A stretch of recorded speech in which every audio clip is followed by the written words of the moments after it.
Good morning and welcome back to Astro Sunday. Welcome back to the playthrough of Astro's Playroom. This is going to be the third, probably out of 4 episodes that we're going to do in this game, and I'm really looking forward to returning to it. It's just a very fun game.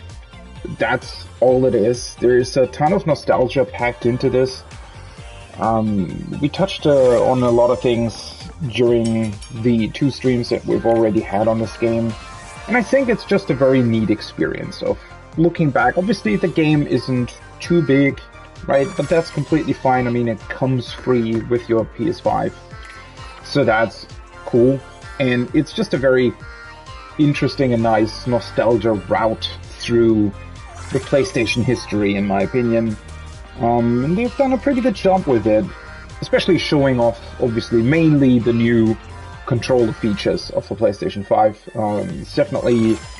I definitely recommend at least turning on this game once, right? Just try it out a little bit, and if it's not really to your liking after like an hour or something, right, you can turn it off, and that's completely fine.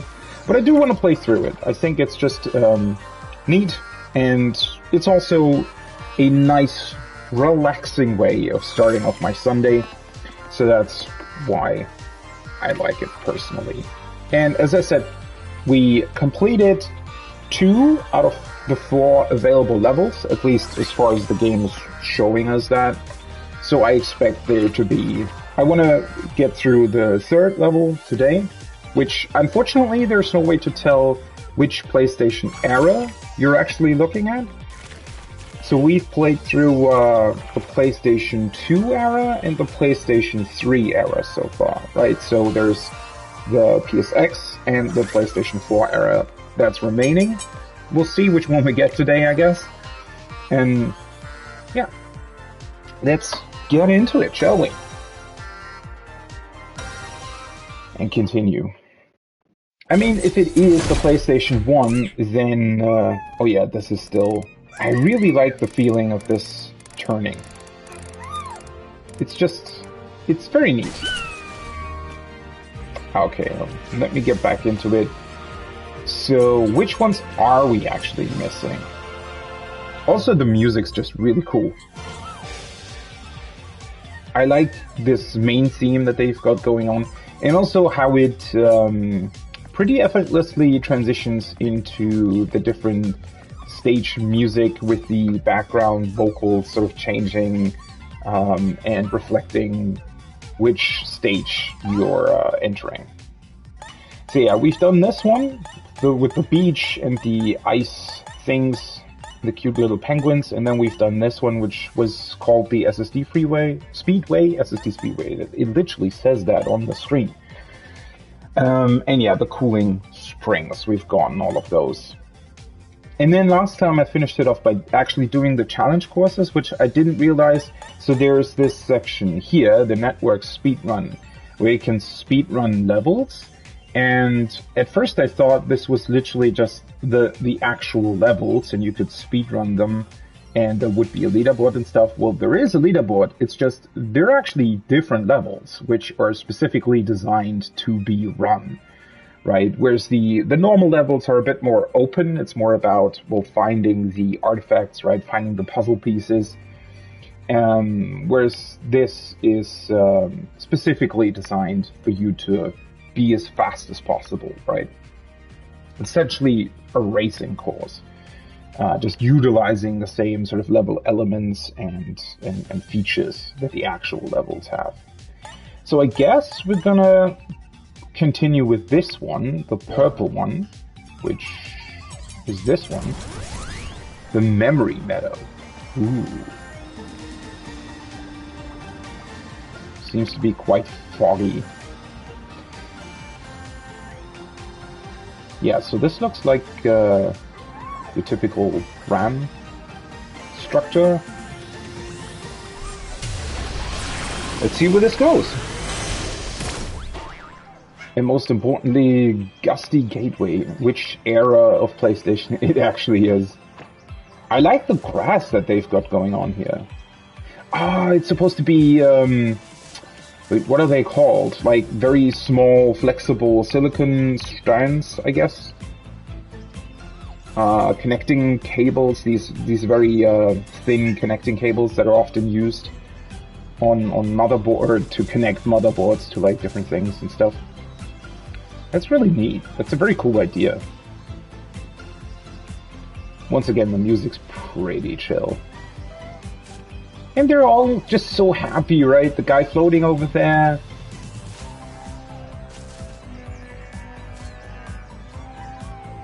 I wonder who actually designed this. Oh, there's a doggo. Or is it a dog? Or is it a cat?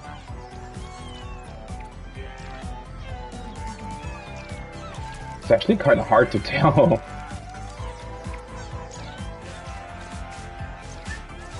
Alright, I need to get back into the how you actually play this. So there's a puzzle piece over there, which we just jumped to, I guess.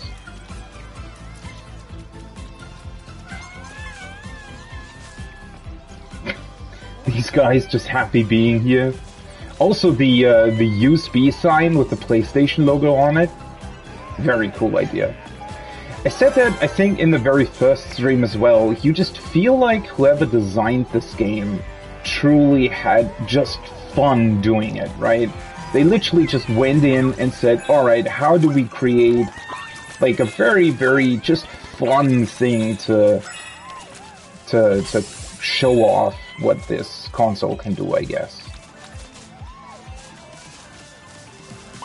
These almost, like the white tower, almost looks like memory cards or something.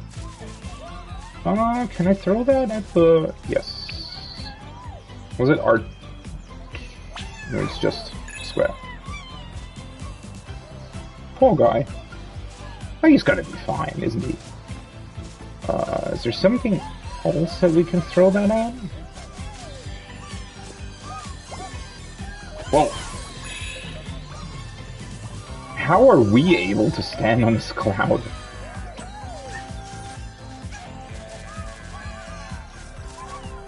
I guess we don't really need to throw something. Also, the flowers here looking like the PlayStation symbols as well. Oh, I just noticed. This is a reference to... What was it called?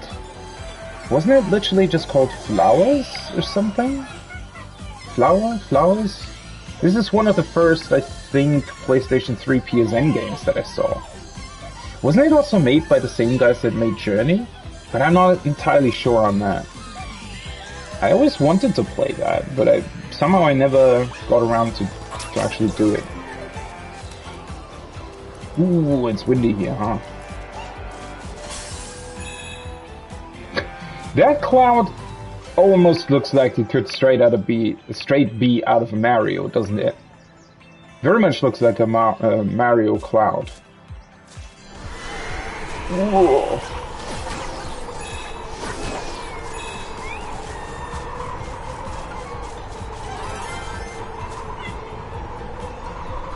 I mean, doesn't seem too windy since we're... Oh, he's struggling to hold on. What the fuck?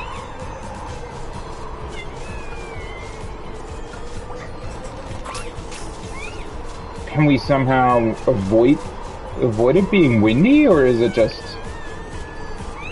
The ripple effect on the grass is really cool, though.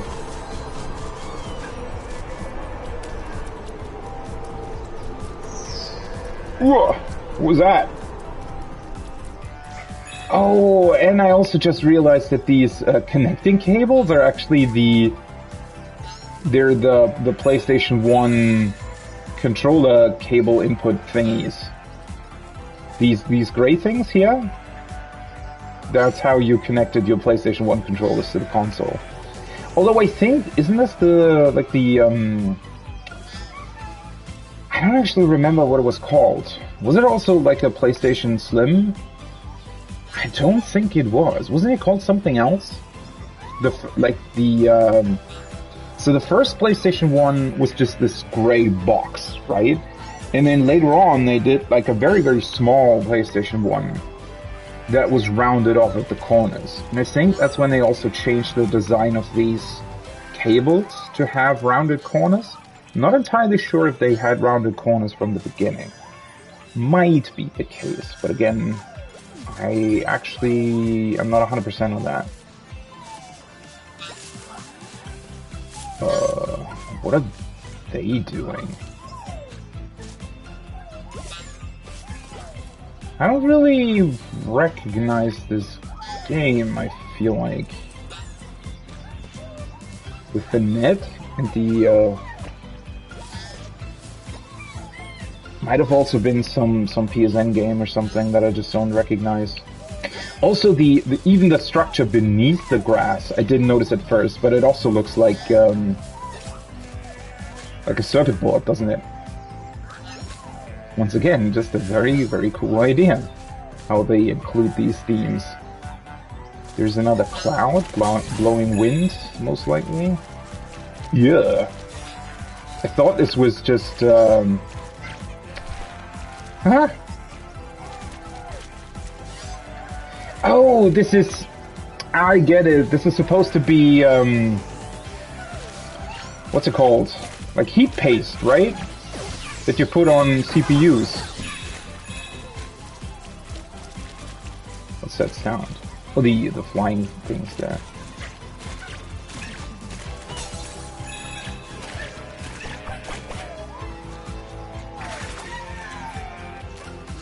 Skeleton? Oh boy, the two like Astrobot skeletons there, and then the I guess they're memory cards probably, right? Used as gravestones. What is this? I mean, it's not Bloodborne, right? It's something else.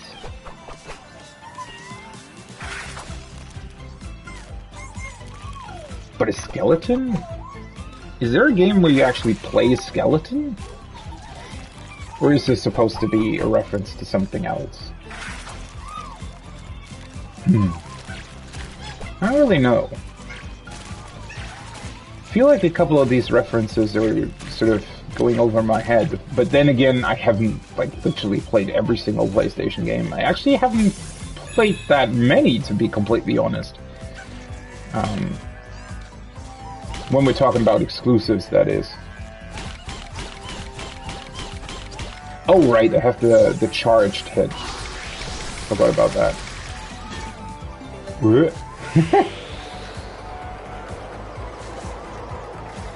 That's why the cloud's there. Is there a way to use that thing at the bottom, though?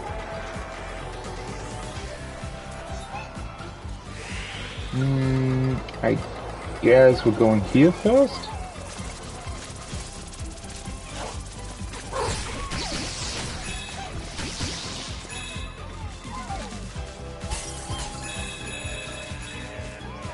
I feel like I might be missing some sort of optional path here, but maybe not? Because there's seemingly two ways to continue here, right? So we can also go up there. Ugh. So maybe I want to do that first, since it seems to lead back down to the same level. Also, can we climb these vines? It does look a little bit like it would be possible, right? Oh, nice. New artifact! There it is! So we're in the original PlayStation era. I mean, it was kind of obvious that we were, but the original DualShock controller. Very, very cool. Very iconic design, right? It's almost... I feel like it's a bit strange that they kept it for so long, right? Now looking back. Because... well, the thing is, right? They kept this design. And then the first major change that they did to it was obviously adding the analog sticks. But from that point forward, they kept it for the PlayStation 2 era, which was obviously what made it that iconic controller, because the PlayStation 2 was so widespread, right? But then they kept it for the PlayStation 3 as well. Obviously, they changed it, you know, without the cable, having Bluetooth in it, and the 6-axis features, and unfortunately removed the rumble because they didn't want to pay some licensing fees or whatever. But overall, so when they kept the design for the PlayStation 3, at that point I was sort of convinced that they would just stick with it, since it was such a, well, not necessarily beloved controller, but certainly a very iconic one, right?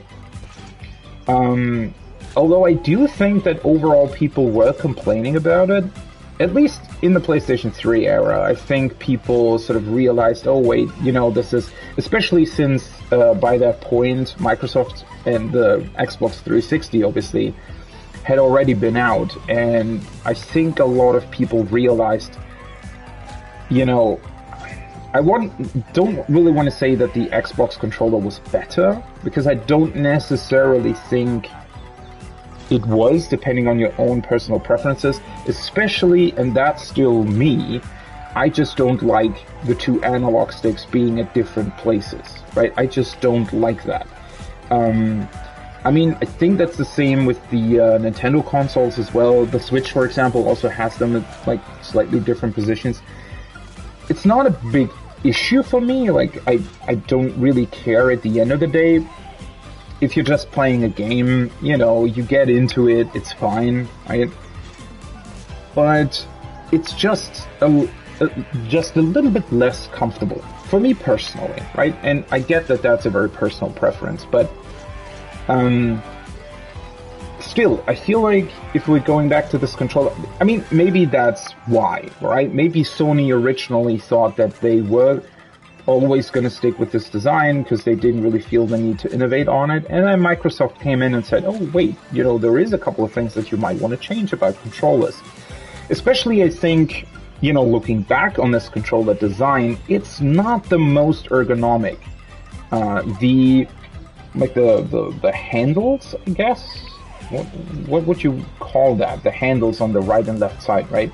They're very, very short, right? So with my hands, which, you know, I don't have small hands, but also not the biggest hands. I, like, my small finger would always be free, sort of, right? I wouldn't be able to put my small finger on the controller, which over long PlayStations you might sort of cramp up a little bit in your hand, because not all of your fingers are actually grabbing onto the controller, right? And then it was also actually fairly light, especially the 6-axis model in the PlayStation 3 era. That being said, though, the buttons they were great. Like, the buttons are incredible. The digital pad on the left is incredible. I mean, thankfully, they've still stuck to that design. I like that a lot more, that there are actually 4 separate buttons. They're technically not, right? They're connected below the controller. Like, below the surface of the controller, it's actually also just a cross, right? But the way it works out with the 4 things sort of sticking out and them looking like 4 separate buttons is just a lot easier to use, I feel like. It feels a lot more like you're actually pushing a single button, rather than, I feel like, well, it's not like I accidentally push like the wrong direction on a actually connected cross on the Switch, for example, but I don't know, I still like this design a lot more. Interestingly enough, the old PlayStation controller, which I actually didn't remember that well, had the L2 and R2 buttons basically the same design as R1 and L1, which I think they already changed for the PlayStation 2, where they made L2 and R2 just a bit bigger. And then obviously they were changed to... were they changed to triggers on the PlayStation 3? Yes, they were, right?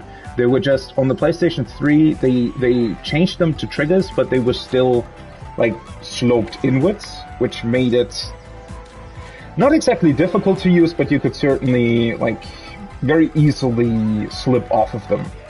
So yeah, it was a bit finicky. Still, like very, very cool in that corner controller. Also the gray.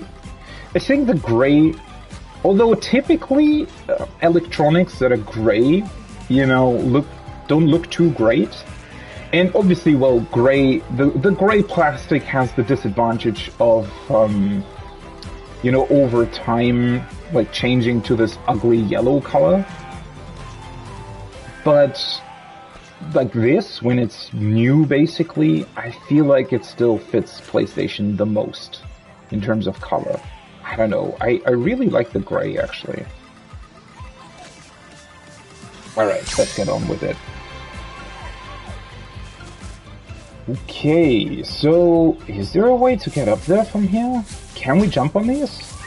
No. So I guess there would be another way up then. Interesting. So this was just for the artifact then? Hey!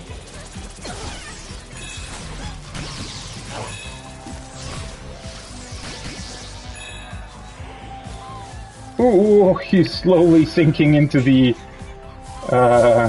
heat paste. Okay, this is the way to get up. He's climbing there. Also the clouds looking like PlayStation controllers. Very, very neat. I don't know if that's a reference. I mean, here we obviously have... Are we sinking as well? No, we're not. This is obviously a reference to Death Stranding, right? In this case... Oh, it even says bridges on the rucksack, or whatever you want to call that. Well, the cloud is actually blowing out PlayStation controllers. PlayStation controller clouds. And then you guys, somebody stuck upside down in the heat paste.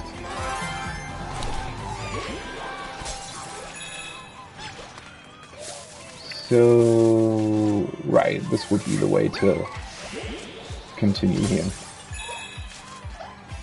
And what are you supposed to be?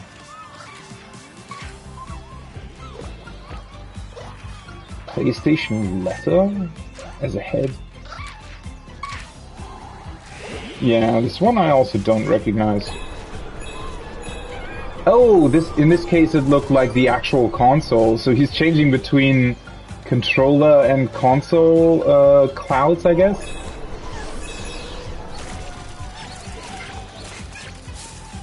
Yeah, he is.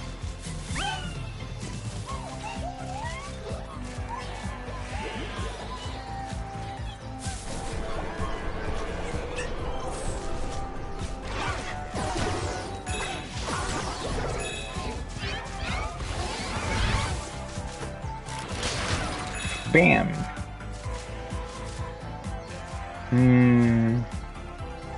But wait, shouldn't there be a way to get up there? Oh, there is. I didn't see it. Right. We have to go this way. That's why it's also blowing winds. Okay.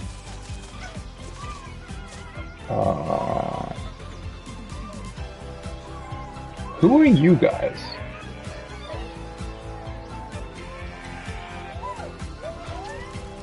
Or something sort of a Viking helmet and a wooden stick?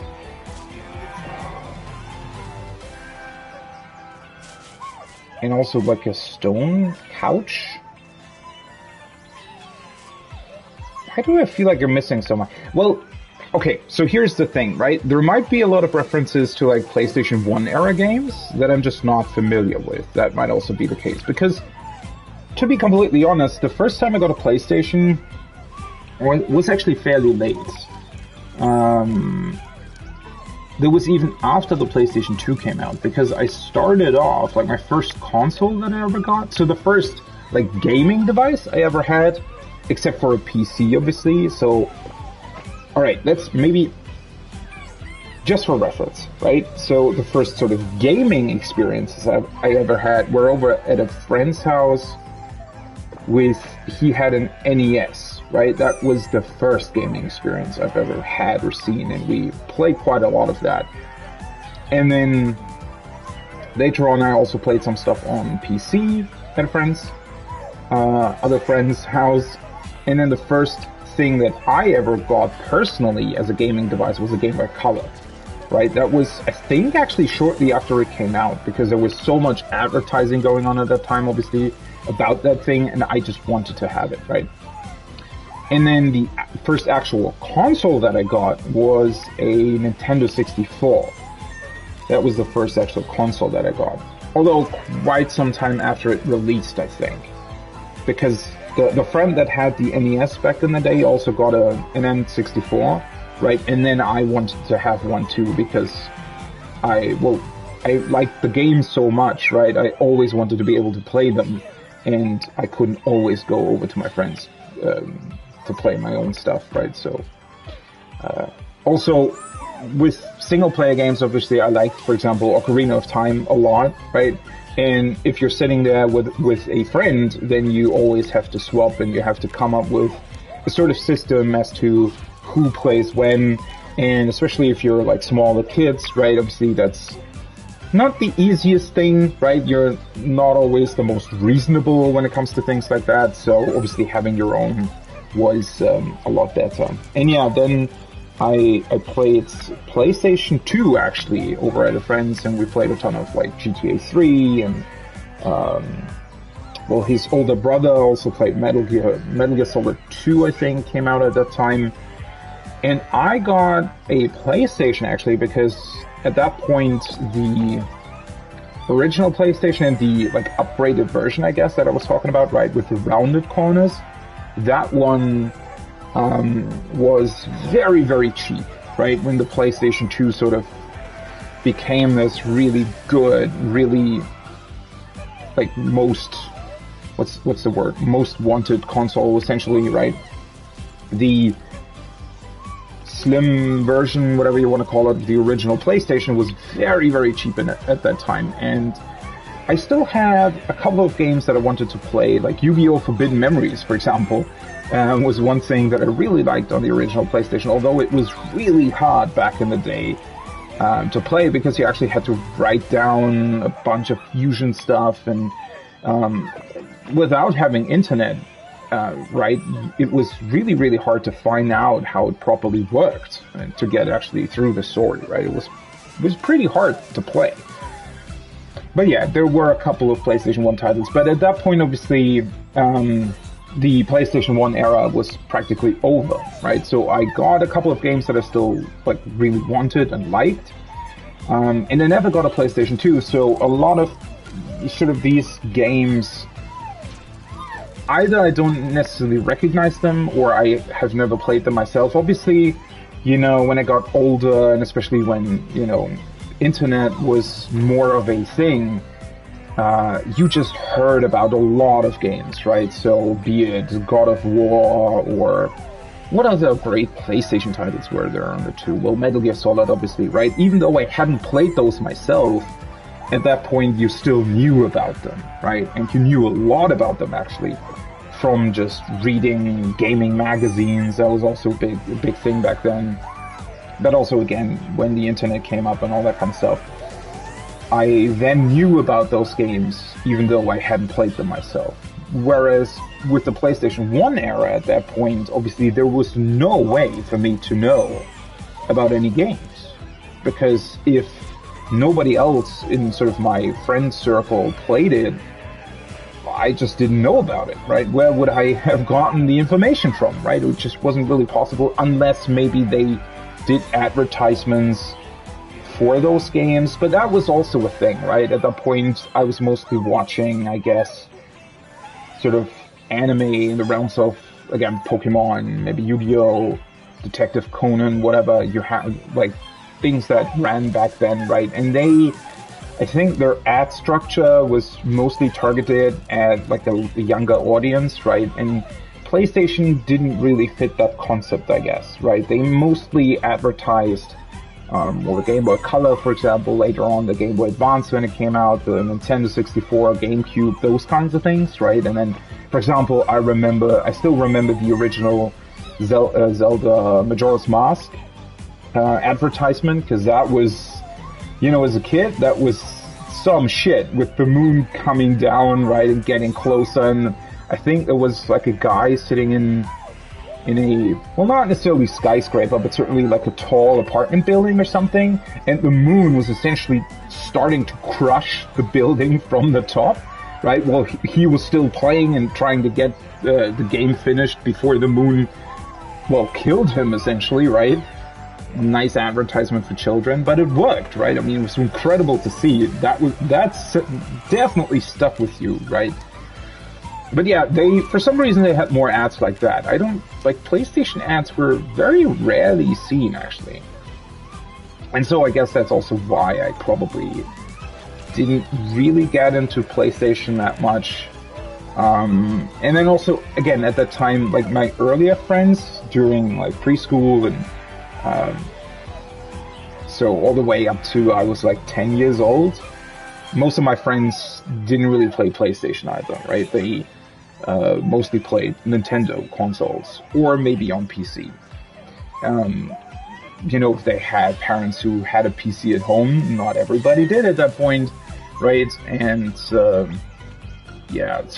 and then when I changed schools in like 5th grade, right?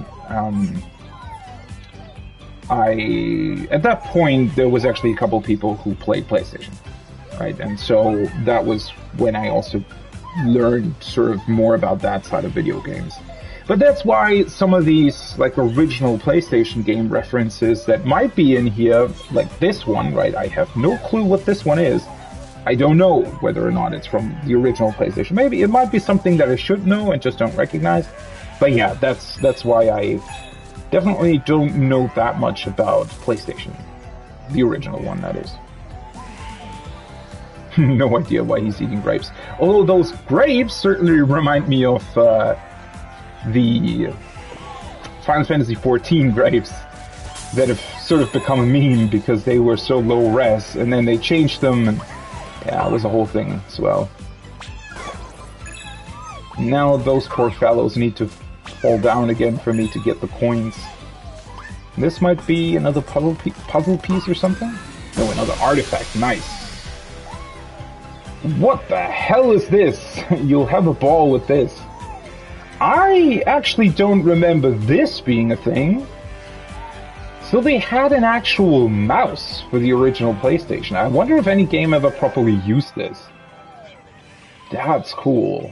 Yeah, I actually don't remember this.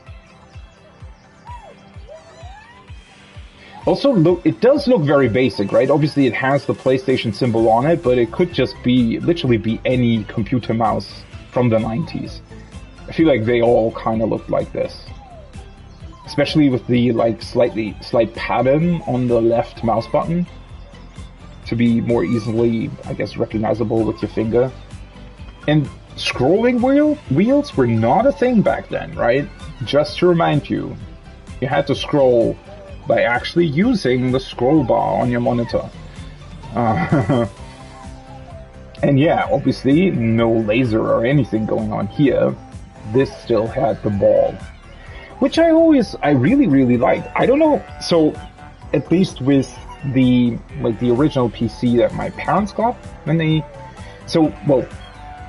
my parents already had a PC in like the late 80s, I think. One where you still had to,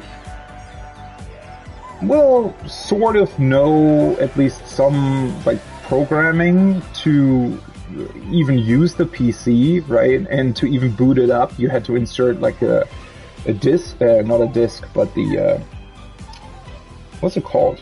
Like a floppy drive, but not a floppy, like the smaller ones, I think. Whatever. But yeah, but then they got like an actual like more modern PC with I think it was Windows 98 that it had on it, and it also still obviously had like a mouse with a ball in it. I never really had any issues with it. I thought it was fine. It also never got dirty. I mean, you can see that, right? It literally says open there. If I try to turn my controller here all the way, it says open at the top, right? That was so that you could clean out the place where the ball was residing in from like dust and stuff. But I never really had to do that, honestly. If you didn't like leave crumbs of whatever lying on your mouse pad, that never really was an issue. But yeah, it's kind of incredible to me that they introduced a mouse for the PlayStation, because I'm fairly certain there was probably almost no game that utilized this thing. Also, I wonder, I mean, it definitely had to have had a cable, right? So I wonder if it actually just plugged into the controller slot. I mean, I guess it has to, right? Very, very interesting relic, though. And this actually makes me think, right? Because nowadays, actually plugging in a mouse and keyboard, or at least a keyboard to your console, I feel like is a very common thing, right? Especially with, well, for example, Final Fantasy XIV being fairly big on console as well, you definitely want to have a keyboard to chat in game, right? To quickly, because that's obviously, that takes some time with the controller and the virtual keyboard on the PlayStation. And then also if I'm looking stuff up on the store, for example, right, or at any point in time where I have to actually type in something to the console, it's just very, very handy to have a keyboard plugged into your console. So I kind of wonder why they never sort of reintroduced an actually official PlayStation keyboard. That would have been a very cool thing, especially considering, and that's actually a little bit annoying in my opinion. So I have a like a wireless mouse and keyboard plugged into my PS5, but that obviously uses a USB connection thing, right? So it blocks one of my USB ports of the PS5, which that's a bit annoying because I could plug in another loading cable. Now, obviously I could also get like the whatever, like loading station. I think there is one where you can actually load the headset and the controllers at the same time or something. But I don't know, right? It's just a bit annoying that they like it blocks off one of the USB ports on the PS5. I wish that they would introduce an actual PlayStation keyboard that just worked without having to be plugged in, right? That would actually be pretty neat, to be honest. I don't know if you would ever really need a mouse, though. That might be sort of a different case. Because I don't actually think there would really be a need for a mouse in any kind of game today. I mean, well, Final Fantasy XIV maybe. Sometimes in very, very rare occasions I actually use the mouse. And they're playing golf. VR golf. Alright. Let's continue. So that's the correct way, right? So we can just jump over here, I guess?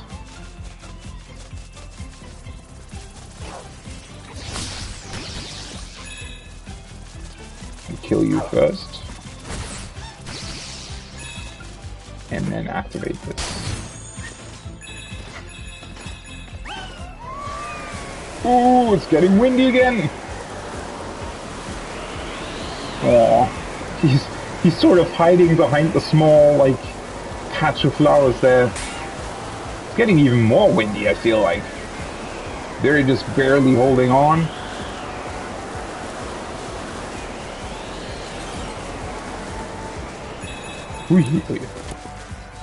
What?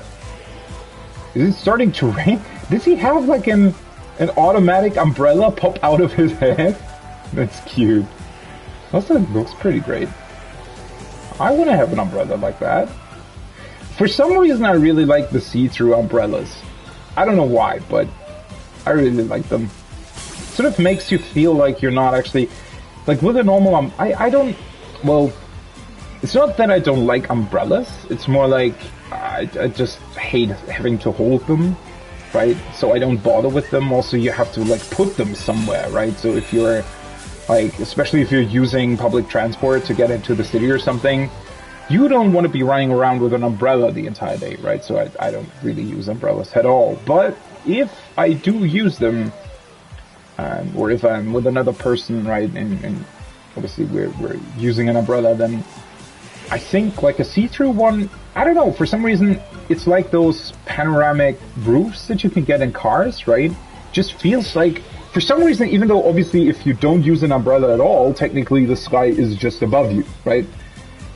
So, you know, but for some reason, being able to see through a transparent thing into the sky, for some reason makes you... I honestly don't know how else to describe it. It just makes you comfortable, right? Because you're sort of, at least somewhat, I don't know, saved from sort of environmental things like rain, while still being able to see like the sky and everything. I don't know, just makes me feel cozy. I don't know how else to put it. Oh, shoot! That's not what I wanted to do. Oh god, it respawns you right in the windy section.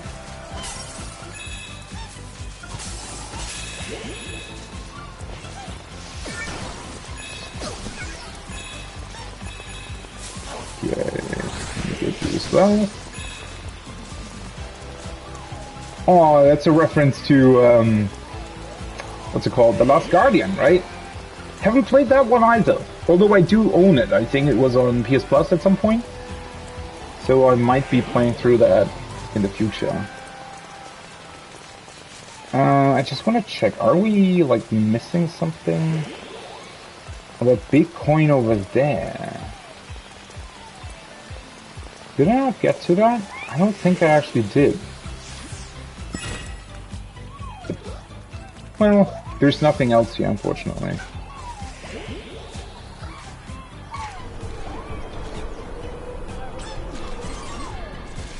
So let's get back up.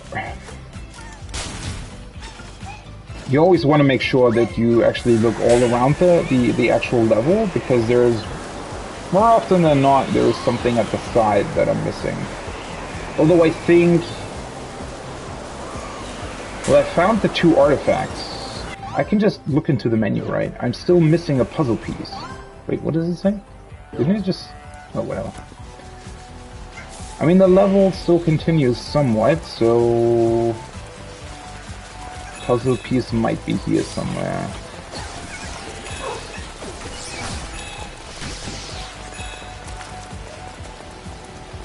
Also, I like the sound of the rain on the umbrella. You can barely hear it with the background music, but it sounds very nice. Oh, there it is.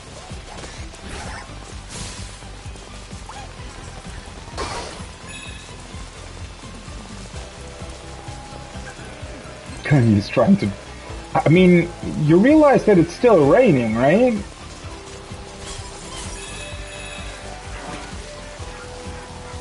Wait, is there... That might be to continue the level.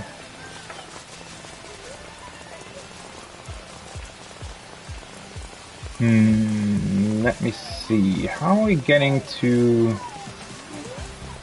Are you dead? Oh! That's a reference to Heavy Rain. Okay. I get that one. With the origami. So in Heavy Rain, it's a story about a murderer, essentially, right? Who's, every time he murders someone, he puts an origami on or next to their body. So yeah, that's the reference in this case. Okay, we've actually gotten everything here, right? That's nice. I don't remember how you had to deal with him. Oh, never mind. I thought he had something special, but... Alright, and this should now be the next one, I guess? Oh, now it's actually hailing. That's a cool effect. Is it called hailing? I think it is, isn't it? Sorry, I actually need to look to look up that word. It's something you don't normally like use.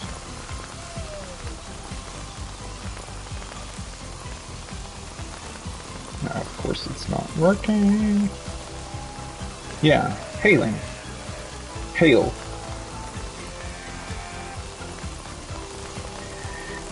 That's actually really interesting, because when you think about it, that's an effect that is very rarely seen in games, right? Like, usually it's either raining or snowing. But very rarely hailing. I think I've actually never really seen that in a game.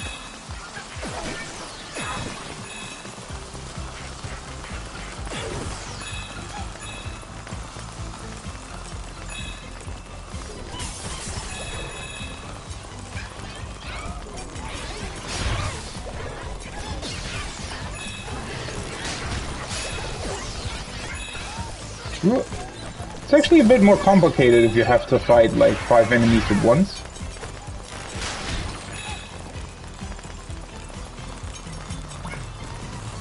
Alright, now we're off to the second one.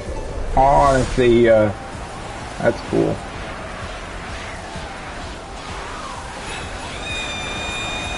Hey!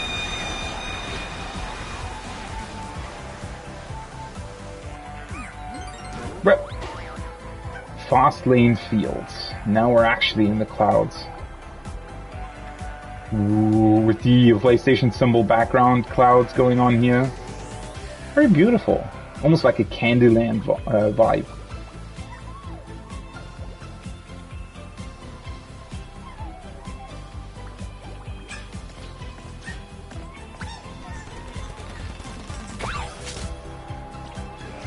Now we're getting back into a ball. Never mind, we didn't do that. So, oh, we can literally just, with my hand, I can just move it.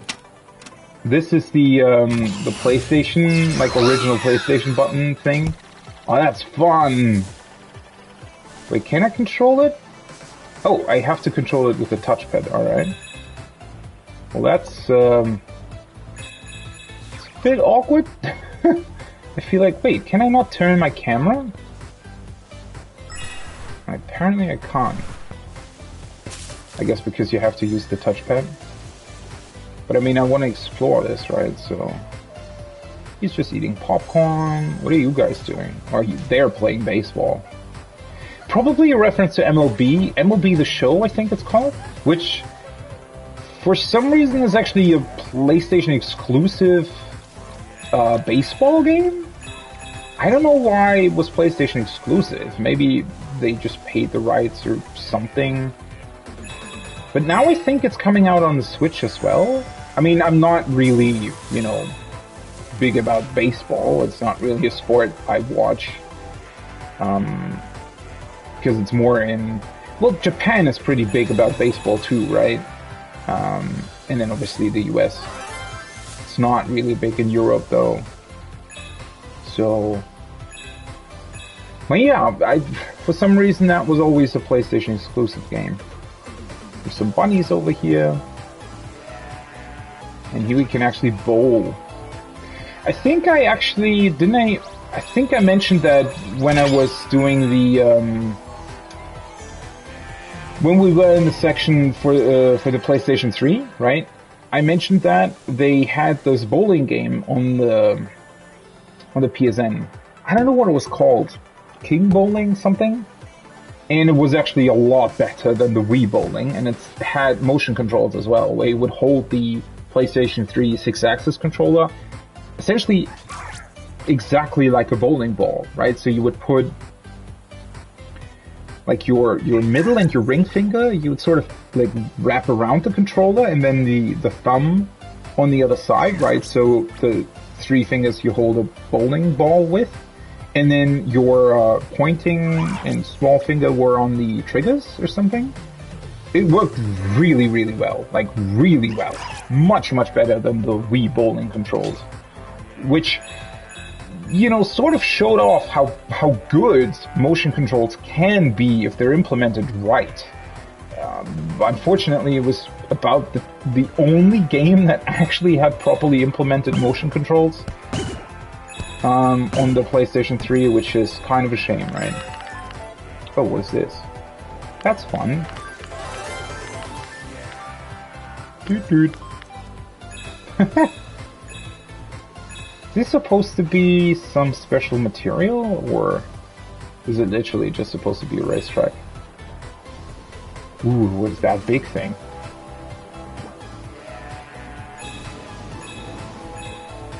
It's a flying bunny? What is that in reference to?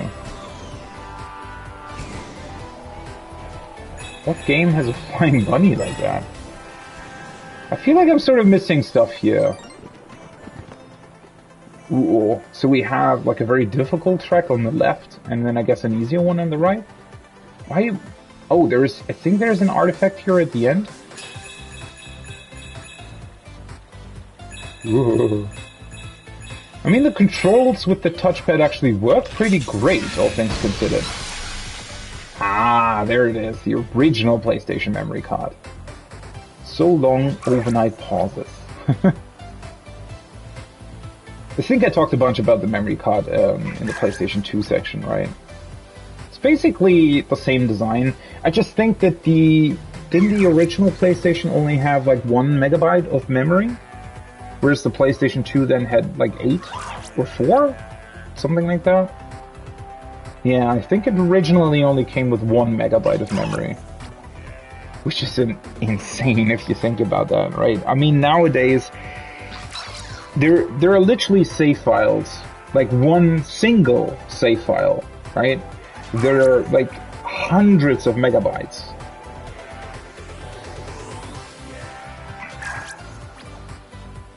Yeah, that's kind of crazy.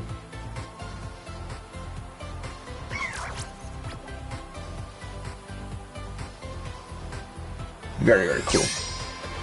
The design also looks just great. I think this just gray card for something, especially with, you know, not a lot of memory, and it doesn't. I think my point is, it doesn't really look old, does it? Now I got some heat paste on me. It's quite funny. You can roll it off though. But yeah, the design still kind of looks great, even though like it's a very old device, right? It still very much looks good. It's kind of hard to tell, but I think the level continues on the left here, right? So we probably want to try this one first.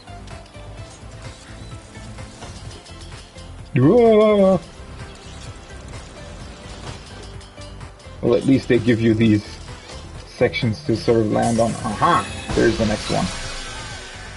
And there's the CD. PlayStation game disc. Comes coated in mysterious black ooze. Yeah. Again, no idea why they decided to do that. It just looks incredible. I don't know. Again, I mentioned this during the PlayStation 2 era. No idea why they did that. It just looks awesome. It just looks incredible. And then on the right there, right, on the, can I zoom in on that? No, I can only zoom in on the disc. But on the right, on the TV monitor, right, you can see what was, I think, the menu when you actually inserted an audio disc. And it would show you the tracks that it had, right? And you had sort of the controls on the screen. Looks very, very 90s, the menu's design, right? It just actually kind of looks awful from today's standpoint, I guess, but yeah, that's certainly something, isn't it? Yeah, I'm still a big fan of I wish they would still do that. Like, imagine Blu-rays coming with like a background like this on PlayStation discs. It would be kind of cool. Although, obviously, since they like now, it's sort of a very, very cool remnant of the original PlayStation, right? I guess in a way it makes it cooler that it only ever existed on the PlayStation 1.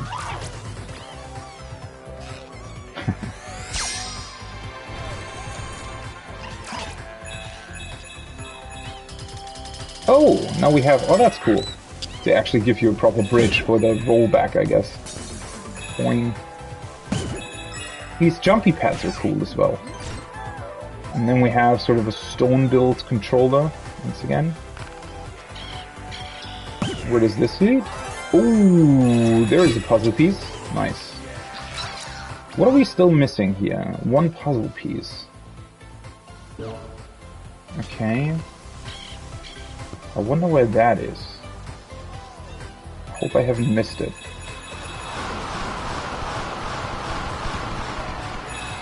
Although it does seem like the level still continues somewhat. Oh yeah, there it is. I can say, oh, need to go this way. Saw it.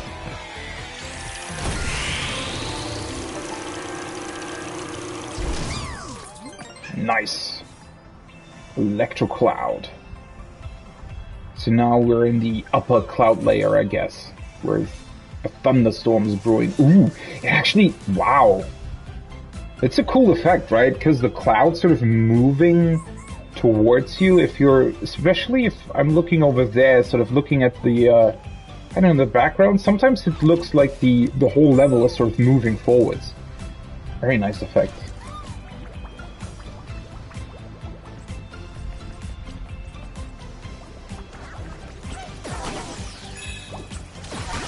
Yeah.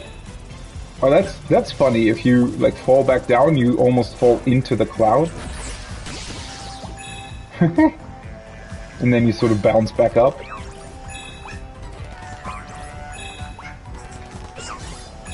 Ooh. There's an enemy in there. Once again, looking at the slide here. And that's... I mean, weren't there quite a few flying games like this on the original PlayStation? Or in general in that era?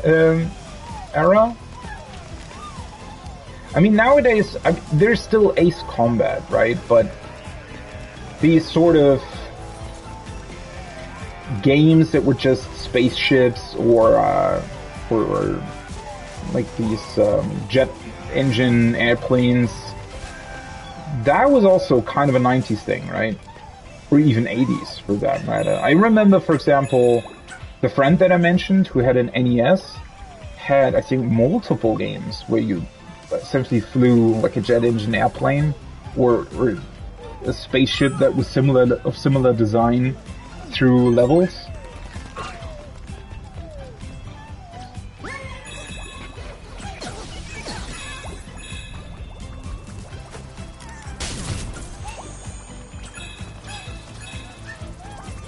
Need to be careful not to miss anything here. Why was he red? So there's the next save point. There has to be something here, right? Jump head over here. Ooh, secret level section, I guess. And it's very sunny over there. I mean, that's probably the main level, right?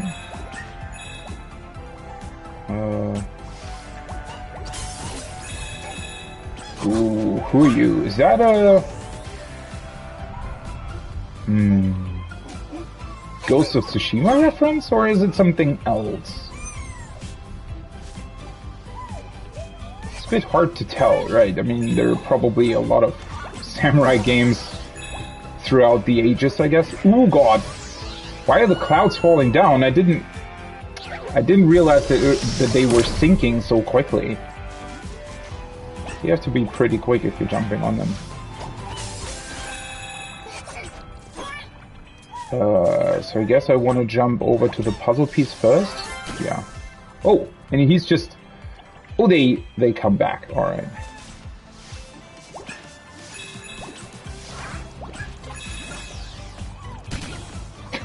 They're just running off and falling down.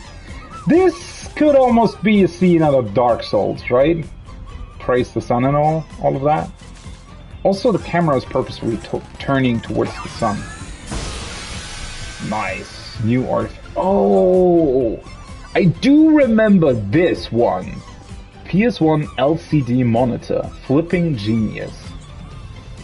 I do remember this one because I actually thought about getting it.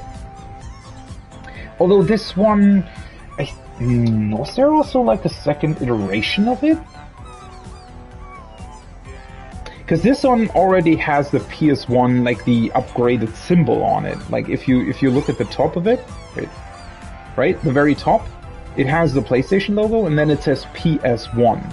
And that PS1 slogan, that came with the like upgraded version where they made it really, really small and rounded. That is also why the letters have this rounded form, right? And I think that's also why, if you look at this thing, like everything's sort of rounded, right? So it essentially it plugs in directly at the backside of the console, and comes with all the necessary things that you usually have to plug in, right? The things that you usually attach to your TV back in the day. And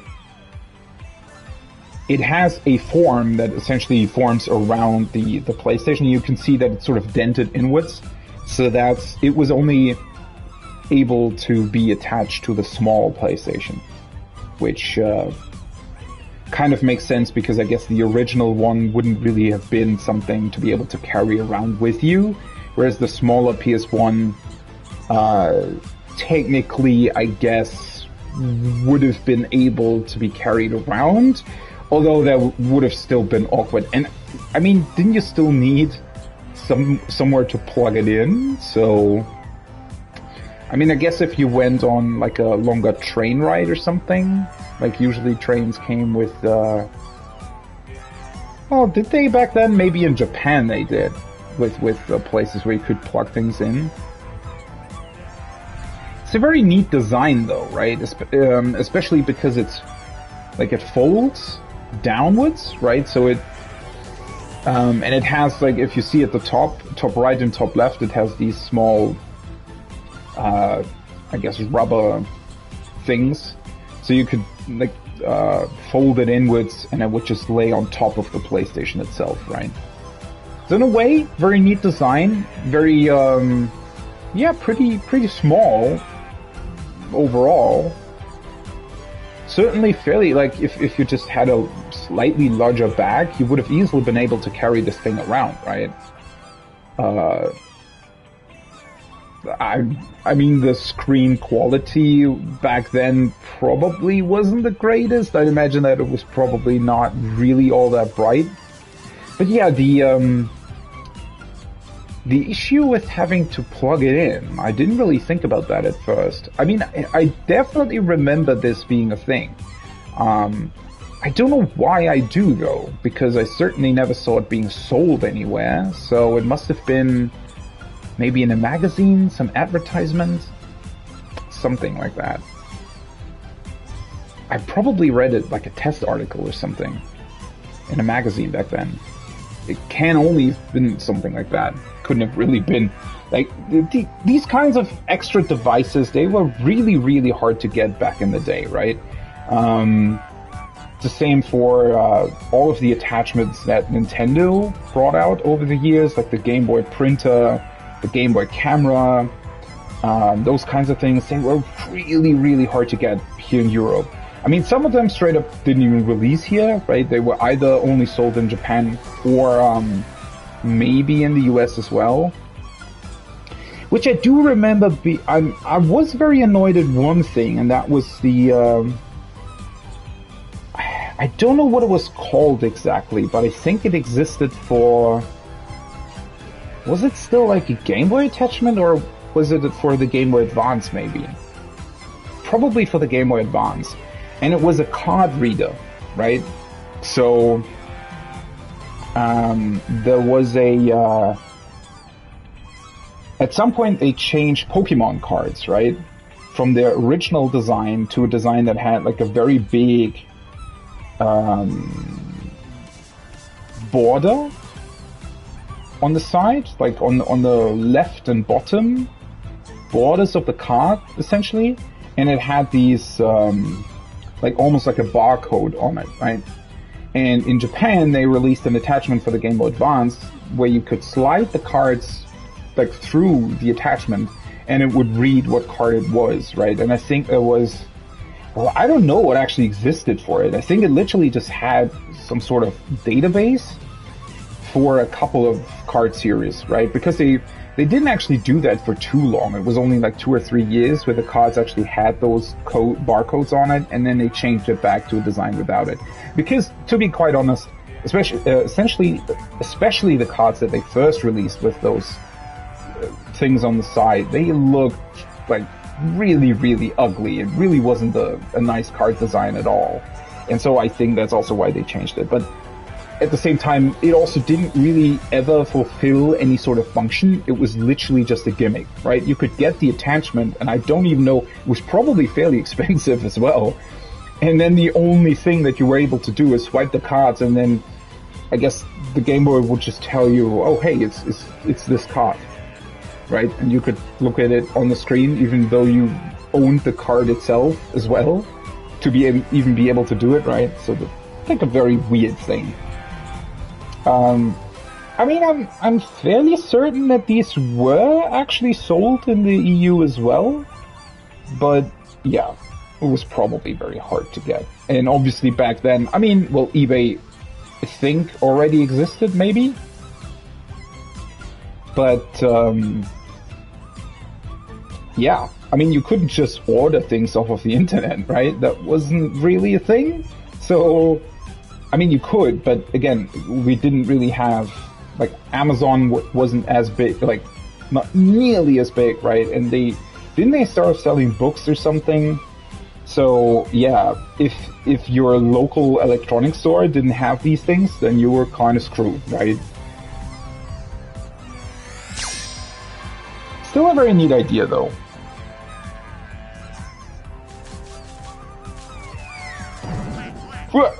What is this? Is this a duck? Oh, it looks cute. I also like the animation that they put into it. It actually sort of looks like a balloon, right? I mean, obviously it's supposed to be a balloon, but...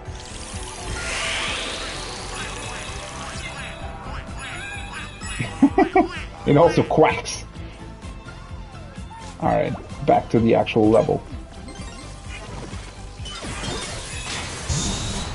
Ooh. Ooh.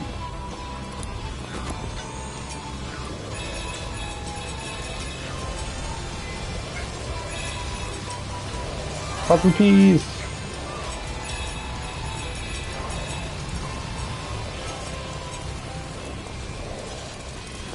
Ooh, now it's getting very stormy, and I guess we have to watch out for the lightning strikes. Oh, they're periodically striking these things. So, ooh. Okay, yeah. You also shouldn't move up to them when they're still glowing. Okay. Fair enough. So you need to wait for them to turn back off. Does he have wings? I never... Did the others have that as well? Never noticed that. I feel like I should remember what this game is. Is this, God, what was it called? Infamous? It might be. Because weren't you, at least the original Infamous, I really only played it for like 2 hours. It wasn't really for me at all. I didn't feel like it was actually a good game at all. But I think your main character had, like, wasn't that his sort of main gimmick, that he had the power to control electricity or something? And you were able to sort of surf on cables like this? I don't know if this is what is referenced here in a specific case, though.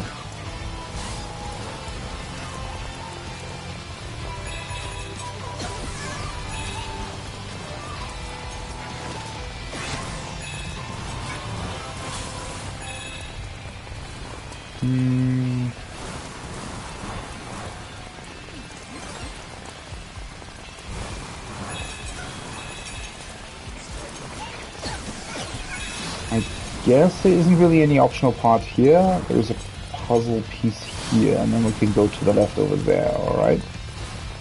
Ugh. Isn't the level sort of... If you turn the camera, in some angles it just kind of turns weird. I think the whole level... Yeah, the whole level kind of turns... Ugh, that was with two falls. Wait, which ones are actually struck first?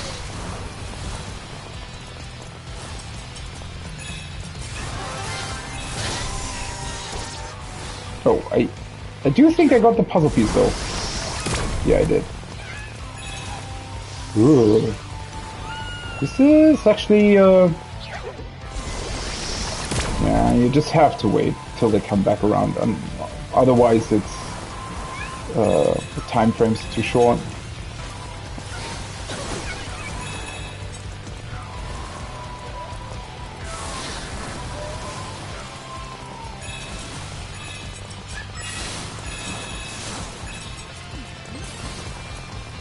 Okay, so this should be the way to continue. Is that the last puzzle piece? It is. So technically there should be an artifact over there here. Over there here. Over here.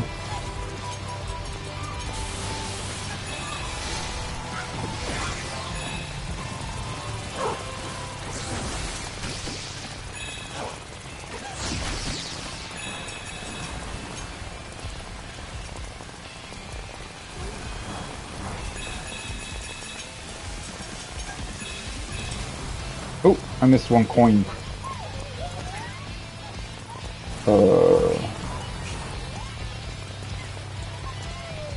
This one I don't really know either. It seems to be some sort of horror game, maybe. With the head? I mean, the head also looks kind of Japanese, I guess? I want to say, but I'm really not sure about that. And there's our second artifact. What the... Oh, okay, yeah. The PlayStation multi-tab. The most fun you can have with the right angle. Why did it look like that? So this was a way to attach, obviously, 4 controllers to your console, right? Whereas usually you'd only be able to attach 2. The actual console just comes with 2 slots like this, right?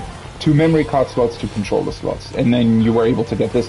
We also got this in the PlayStation 2 levels, right? Where you had an attachment that made 4 out of the 2 things. And I guess they decided to make a right angle like this because then, obviously, if you're thinking about sort of sitting on a couch with 4 people maybe, right? 2 people would probably be sitting towards the left, 2 people would be sitting towards the right, and then you could sort of, right? I mean, this way, I guess it's angled more towards the actual players. Which I guess in a way is a neat idea. The only weird thing about this is that it doesn't actually like attach to the console or something, right? Whereas I think with the PlayStation 2, they made an attachment that you could sort of stick in front of the console, right? Whereas in this case, it's just, well, this awkward piece of plastic that you had to probably just put in front of the console, I guess? I don't know how it worked. Would it... So I guess it had a cable, right? And the cable would probably... You'd have to put that into the actual A controller slot on the console? And then this thing would literally just lie in front of it. Oh, you know why? Okay, no, I get it. Because it was also an extension cable, essentially, right? That's why they did it. Right. So the idea was that because you had 4 players, you'd probably be sitting further away from the console, right? Because obviously you had to have room for all the players, and the actual controller cables weren't all that long, right? So you would have to sit like very, very close to each other. Whereas with this setup, it came with a cable that was... I don't remember it exactly, but I'd imagine that it was probably somewhat close in length to the actual controller cables, which meant that you'd be able to put this thing basically, maybe if you had like a couch table or something, right? Instead of putting this just in front of the console would still be under the TV. Then you could put this thing maybe on the couch table, and from there the other controllers would be usable, right? So you essentially have a built-in extension cable for the controllers with this thing, which, yeah, that's a kind of a cool idea.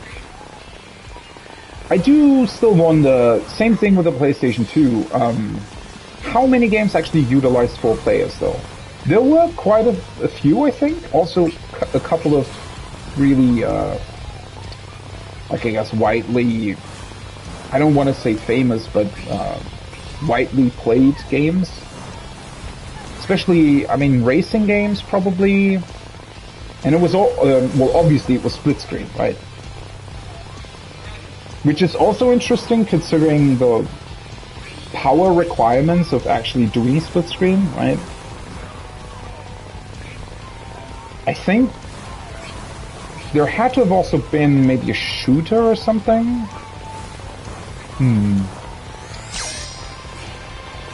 I don't exactly remember any 4-player games on PlayStation though. PlayStation 1, that is. Except for maybe Ridge Racer, I guess that would have been 4 players.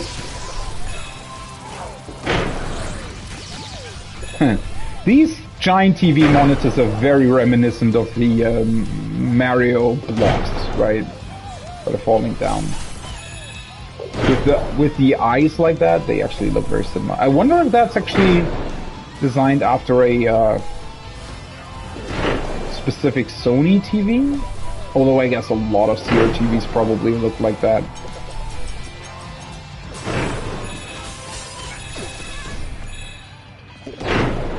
I wonder, do you actually fall down, or is it just staggering you when you're hit while the TV is falling?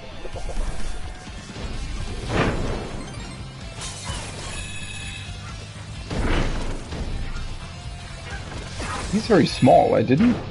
small. Not small. Slow. Ooh. This seems very dangerous. Oh. Whoa, who are you? Hi. Wait, didn't I miss that puzzle piece over there? Yeah. Wait, can I go back? Ooh.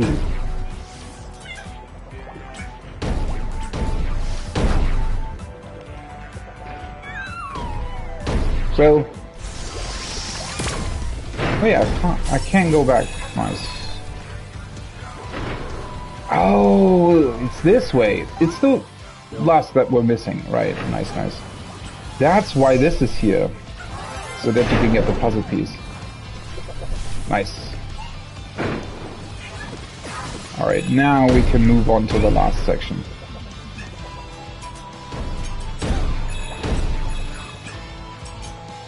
You actually have to be fairly quick. I mean, not that it's really hard or anything, but...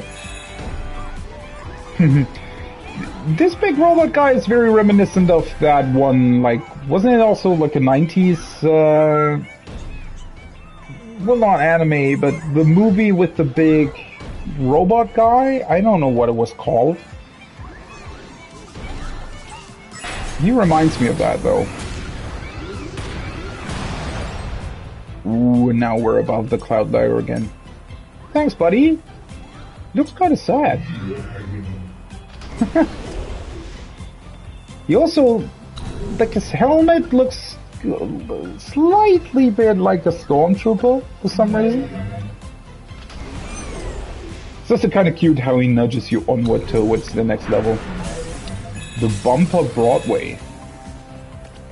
Oh, are we being a marble again? I think we are. Hey!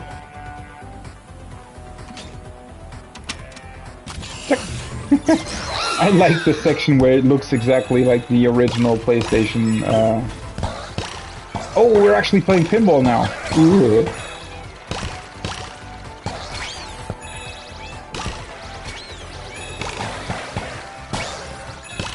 It's actually quite... Alright, let me see. Can we go in here? I don't think we can. We can, however, kill these guys.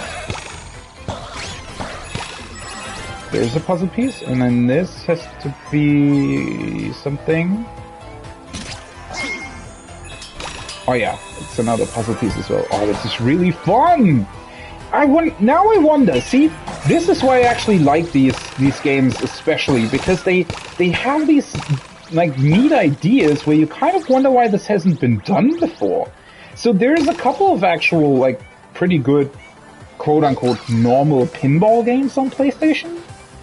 I mean, I think it was called Zen Pinball, right? And then we had Zen Pinball 2, which was really, really big, I think. You could, like, they had, like, an insane amount of DLC levels for that game, where you had all kinds of different pinball, what's it called? Pinball tables? Maybe? But, you know, with this is sort of a different approach, right? Because usually those pinball games basically just emulate normal pinball, right? And they actually sort of strive for a really good, realistic pinball experience where the levels are actually built up like a proper, real pinball table, right? Where they're, well, they would physically work as well, right? They're not just a computer game thing that only works as a game, right? They would also work as a realistic level. But this is completely different, right? This is an actual sort of pinball game that can only exist as a video game. So I do wonder why they've never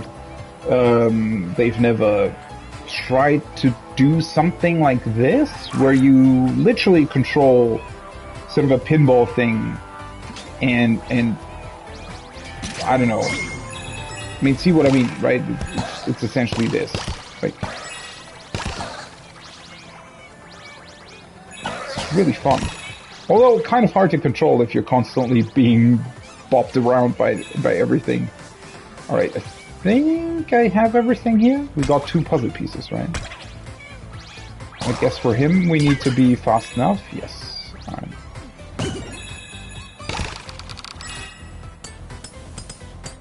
Ooh. Nope.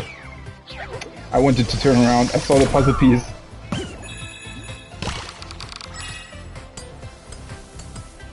Ooh, this is not that easy. Oh, I can wait. What? Ah, I can brake by pressing down onto the touchpad. Okay. And then I guess we have to go this way for the artifact. Ooh. Ooh, this is actually, wow, quite slippery, I guess you could say.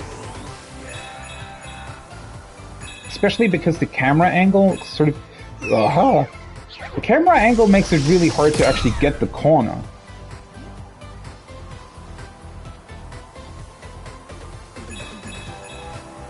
Because you sort of have to swipe in a very awkward way. I should probably press down on the touchpad a bit more, to be honest. Yeah, I know that I can brake. Braking, at least the braking is really fast as well. So let's take this really slow. Holy shit, I'm not even like moving all that much. And it tries to spin up really, really rapidly. Yeah, I don't know. The camera angle makes it sort of hard to see whether or not it slopes at any point. That's the thing. Oh, and there we have it. The actual analog controller. Those apes can't escape now. Oh yeah, so even on the PlayStation 1, the analog controller also already had the increased size for the L2 and R2 buttons. So this is the design that they essentially stuck with all the way through PlayStation 2 as well, right? And then they only changed it for PlayStation 3 with actual triggers, although they weren't that great. One thing that I'm still, like, I don't know, I kind of find funny on this is that it has this analog button, right? And obviously the light at the bottom, where you could activate or deactivate the analog sticks. because, like, why? Right? I mean, if you didn't want to use them and the game either didn't support them anyway, or if you just, like, most games back then, right? Especially because the analog sticks didn't exist before. Most games were also actually controllable with the digital pad on the left side, right? So you could just use that. Why would you have to deactivate the analog sticks? I guess it was so that you didn't accidentally bump them or anything while you were playing. That might have been the case, but yeah, I don't actually know why they included that button. Or maybe it had some other function, like maybe it was some specific choice because games that originally didn't have the analog option, maybe when pressing the button you'd also be able to still use the analog sticks even though the game wasn't made for it or something. I don't know, it probably had some sort of purpose, but I certainly never discovered one. It's just still kind of insane to me. Like, obviously, we had other consoles, like, back in the day, obviously, the NES, SNES from Nintendo, or things like the Game Boy Advance, right? Those never had analog sticks. But I guess from the point of the N64 onward, analog sticks were quite common, right? I mean, from that point on, essentially all consoles always came with analog sticks, right? So it's kind of weird that they had this transition phase on the PlayStation 1. I don't actually... I probably should look up at some point when they actually released these analog stick controllers for the first time. Because the original PlayStation came out in, what, like 1992 or something? It's actually really early, so... These might not have come out until probably 98 or something. Which was also when the N64 released, I think? Maybe? Somewhere around that time, this was probably released as well.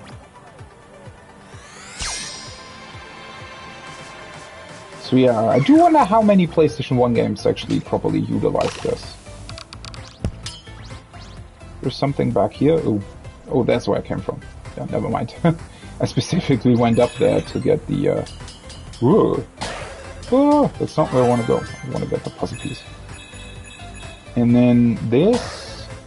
Fucking hell. It's actually fairly hard not to hit something on accident. Because it, like, you accelerate so quickly. I don't know why. There seems to be some kind of... Is this supposed to be magnetic somewhere?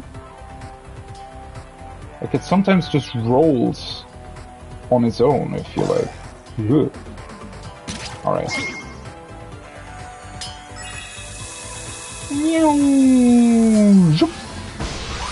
Next one.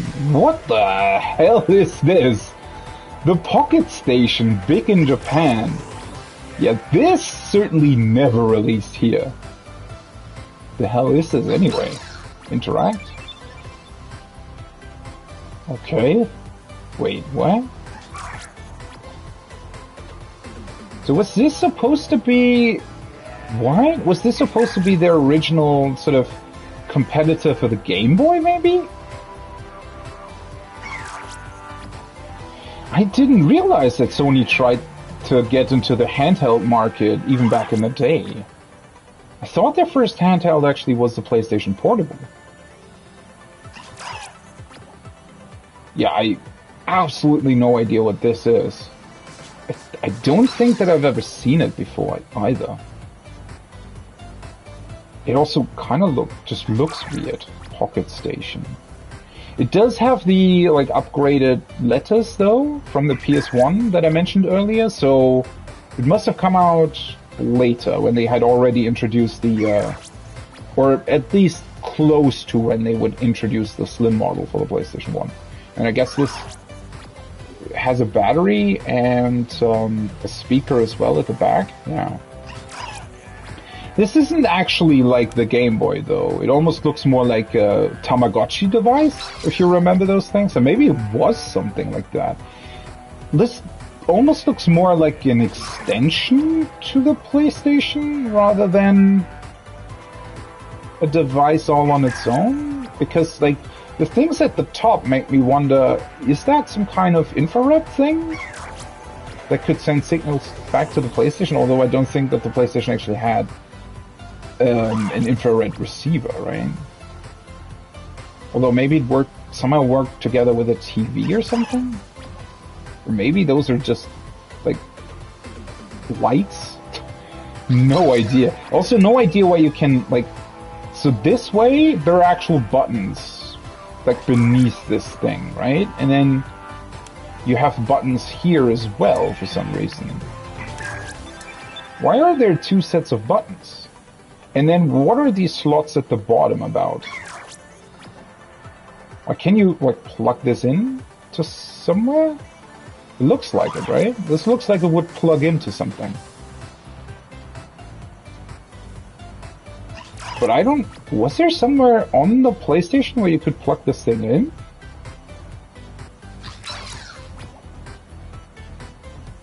No idea, to be completely honest. Absolutely no idea what this thing was about. Weird. That's certainly a remnant. Alright, let's get the coins. I think we have everything here, essentially. Whee! Hopefully we didn't miss anything here.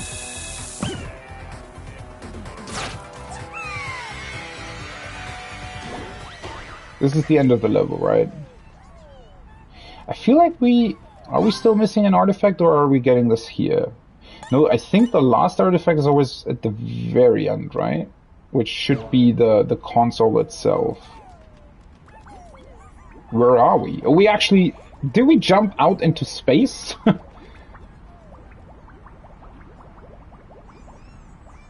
Not entirely, maybe, but... So I think these weird bubbles were probably the original PlayStation menu, right? I think? Because they look vaguely similar to those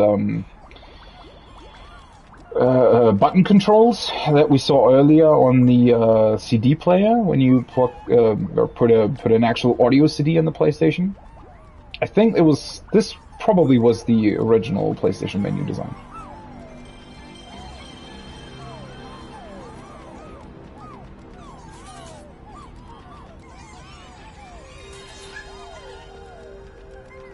There it is. The best console intro screen ever. For some reason that sound design is just incredible. I don't know why, but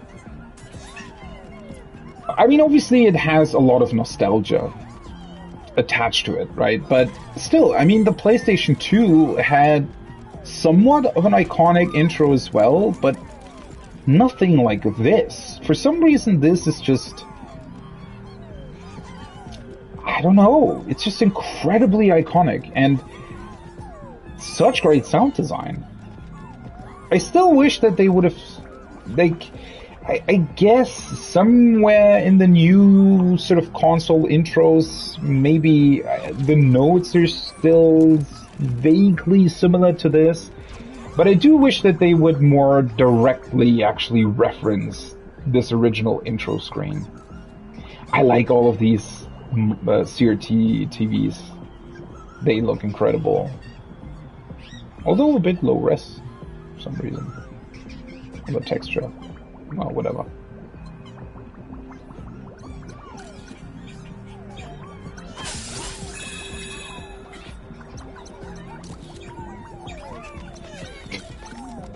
Is that actually a Tamagotchi thing or something that you were able to play on this? Maybe? Sure. He's just dancing away up there. Such a cool intro. They're playing... I guess this has to be Ridge Racer, right? But it's called Bot Racer in this case. I don't... Did the PlayStation have... it can't have been, right? Like, motion controls weren't really a thing back then. I don't think something like this actually existed. Although, I mean, it could... Maybe there was some way of actually turning the controls into an actual wheel for you to grab onto. I don't know. I don't think so, but... I mean, once again, there could have been something that was only released in Japan or something like that.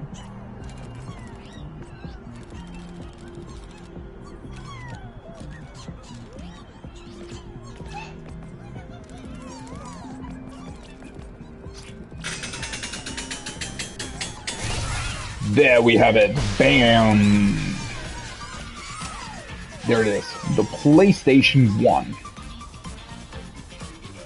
Three-dimensional Big Bang.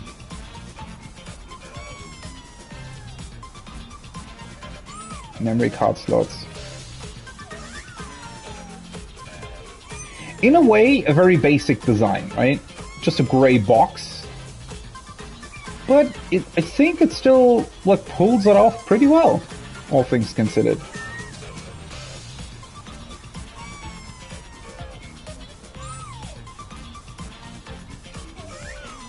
And then obviously it opens up the disk drive.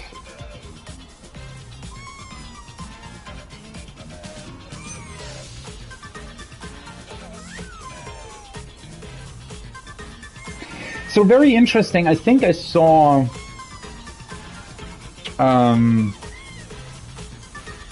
I don't know what kind of video it was, but I definitely saw a video about this on YouTube at some point, where they kind of highlighted how the different decisions in terms of media that were used between Sony and Nintendo influenced how their games were designed, right?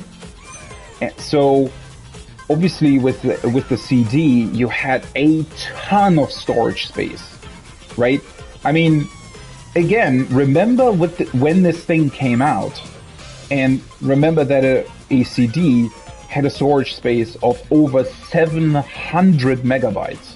That was an insane amount of data back then, right? So you would be able to pull off, well, things like Final Fantasy VII, for example, right? Where they could integrate all of these background scenes that looked, well, back then, looked pretty incredible, right? They were obviously pre-rendered. So the console itself, in that case, didn't really have to do that much. It would just load in the background scene, right? But because of that, high storage space, they were able to pull things like that. They were able to pull off things like that because, well, they had the memory, right? But I think it also meant that there were some limitations, especially with loading, right? Because you could, you had to grab all of the data off of the CD and load it into memory, essentially.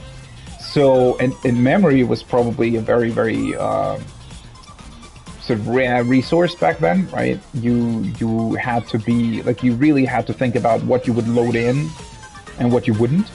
So while you had all this memory available for assets, the loading time of it was, I think, a bit of a struggle, right? Because, well, you could only load in so much at any given time. So I guess what I'm trying to say is it resulted in games like Final Fantasy VII, for example, right? Where you have a huge amount of background scenes, but every background scene obviously is more or less an almost static background image that just stays the same unless you change areas, right? Whereas the Nintendo 64, for example, I think the storage space was much more limited on those cards, right? They only had, I think the maximum was somewhere around, 40 megabytes, if I remember that correctly. Although, interestingly enough, they could sort of dynamically adjust the amount of space, of memory space that they had, because, well, with the cartridges that you would insert, right, they could actually physically just put more storage into the cartridge, which is kind of funny, right? And I think even I think that was the case back with the Super Nintendo or something.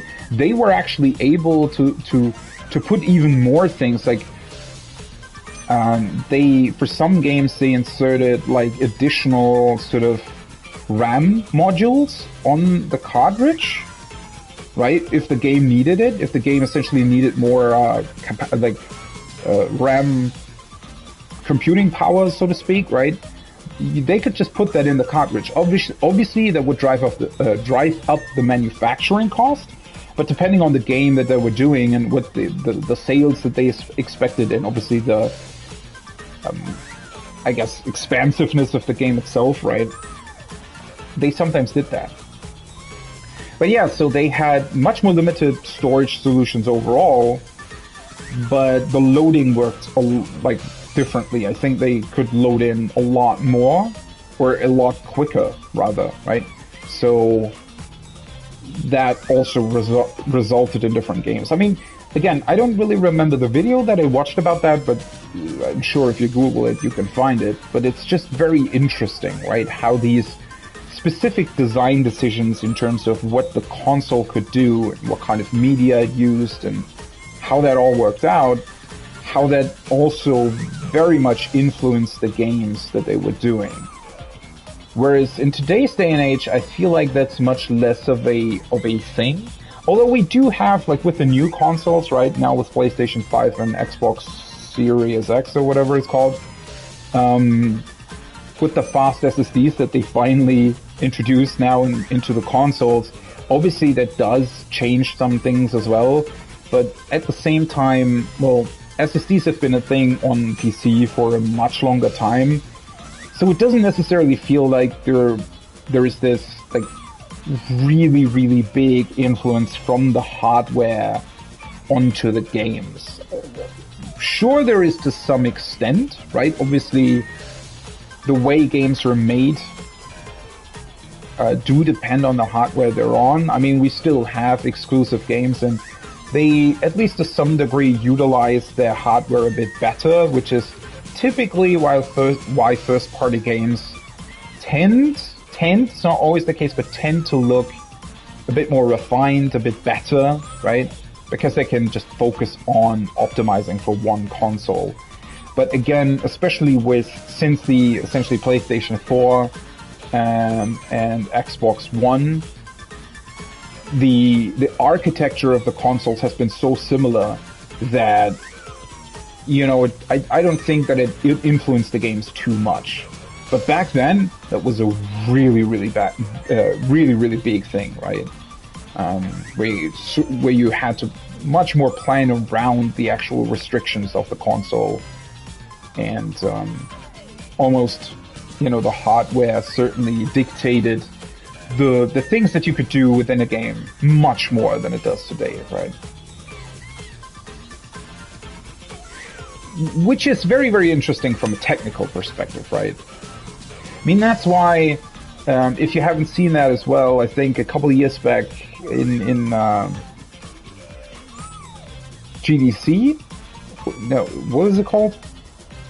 GDQ. Why am I saying GDC? That's the Games Developers Conference. No, it was in GDQ, where they made a Pokemon speedrun any % thing of getting the Pokédex in the original red and blue versions, right? Which are, I mean, they have all of these bugs in them that let you actually access their whole memory, essentially. So, and that's really, really interesting from a technical perspective. And what they did and showed after the speedrun was incredibly interesting as well. And I think it's most definitely still up on YouTube as well. So you're able to, on the original red and blue versions, because of those bugs that existed back then, you're actually able to rewrite the game code, right? So you can access the actual pointers and things that are used within the game to reference certain lines of code, and you're actually able to rewrite those. So they were able to completely reprogram the game, essentially, and it just suddenly started displaying Twitch chat, which was just mind-blowing. And it's just, the really interesting thing there is, right, that it's much closer to the hardware than you typically are today, right? With a lot of programming and programs in general and other things. Nowadays, a lot of the times it's pretty abstract, right? You might just be using some already existing APIs or even some interfaces where you don't really, like, programs that are made to program other things, right? Where you don't even necessarily program. I mean, I don't know if you've ever seen, I don't know, what are they called? I mean, for example, if you're doing something in Unreal Engine or something, right? You have these, I don't remember what they're called, but they're sort of flowcharts where you can just like attach arrows to different things and it determines what happens when another thing happens, right? So that's much, much more abstract. It's not actually programming the thing itself. It's just utilizing what already has been programmed in a way where you can sort of just focus on creating the game that you want to do or the environment that you want to design or whatever, right?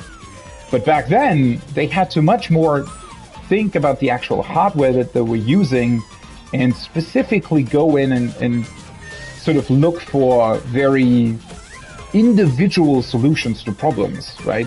Because while they had certain things that obviously were or already existed as part of the hardware, so for example, if we're going back to the Game Boy in this case, right, with Pokemon, the hardware essentially came with sort of a sound engine, right, that you were able to utilize, and you were able to access specific sounds that were sort of preloaded onto the Game Boy, essentially, right? And by combining those sound bits and by changing certain values, you were then able to actually turn it into whatever you wanted it to be, right? But you had to work within those limits of the sound engine. But again, because of those limitations and because of how the hardware worked, you would much more look for these individual solutions and come up with very sort of interesting ways to either load in data or store specific data, which is also why those bugs tend to work in Pokemon Red and Blue, because well, they use certain memory spaces for the Pokemon, and then sort of there are a few empty spaces, and then suddenly it continues with, for example, the player character's name, right? That also has to be stored somewhere. And with those bugs that are existing, what happens is essentially that the game suddenly reads, like, it reads how am I saying this? It reads, instead of, for example, reading position 131, it reads 161. But since there's only 150 Pokemon, or 151, right? 161 might suddenly be something completely different, right? Referencing something completely different as well. And they just utilized that space because they didn't have that much. So they sort of had to stick it like behind the actual Pokemon names, right? But obviously it would completely screw up the system because it suddenly loaded in something that it wasn't supposed to. And that's why you have all these like weird bugs that you can then also exploit, obviously. But let's take a last look at this console. So if I awkwardly turn my controller all the way around, we can actually take a look at this. And I don't actually remember all of this. So we obviously, right, we have the audio out, video out, the three typical red, white, and yellow connections. Most people would actually use the AV multi-out, I think, as far as I remember it, which in a way is almost the same thing.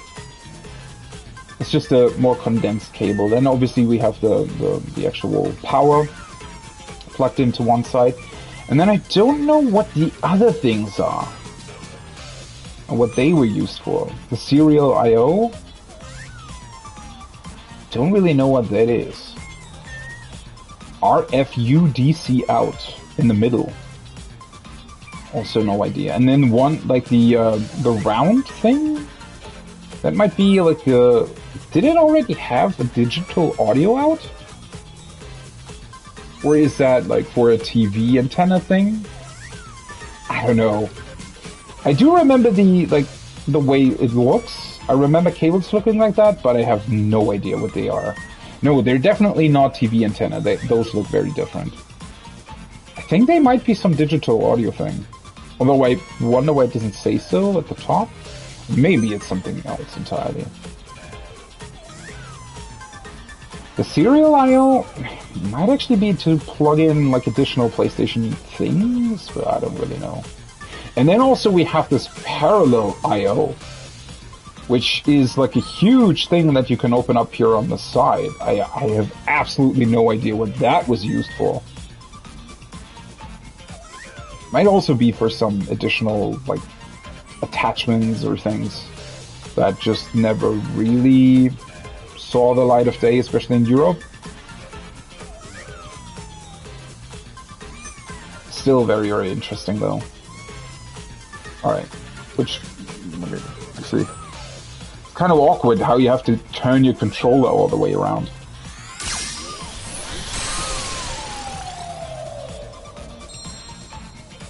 Yay! So this is actually really cool. That means that in the 4th episode, we'll actually be looking at the PlayStation 4. That's very neat. And also this time around, I think for the first time I've actually found everything in those levels. Let me take a look. Yeah, we've actually completed everything, right? All the puzzle pieces and all the artifacts. Right on the first run. Very, very cool. And yeah, then the green one is the PlayStation 4 era. So that's what we'll be looking at. Probably next week, but don't worry, stream's not ending just yet. We'll still take a look at this and at everything that, yeah, no idea what this device is. Absolutely no idea. He's sitting next to the very iconic Sony Interactive Entertainment logo.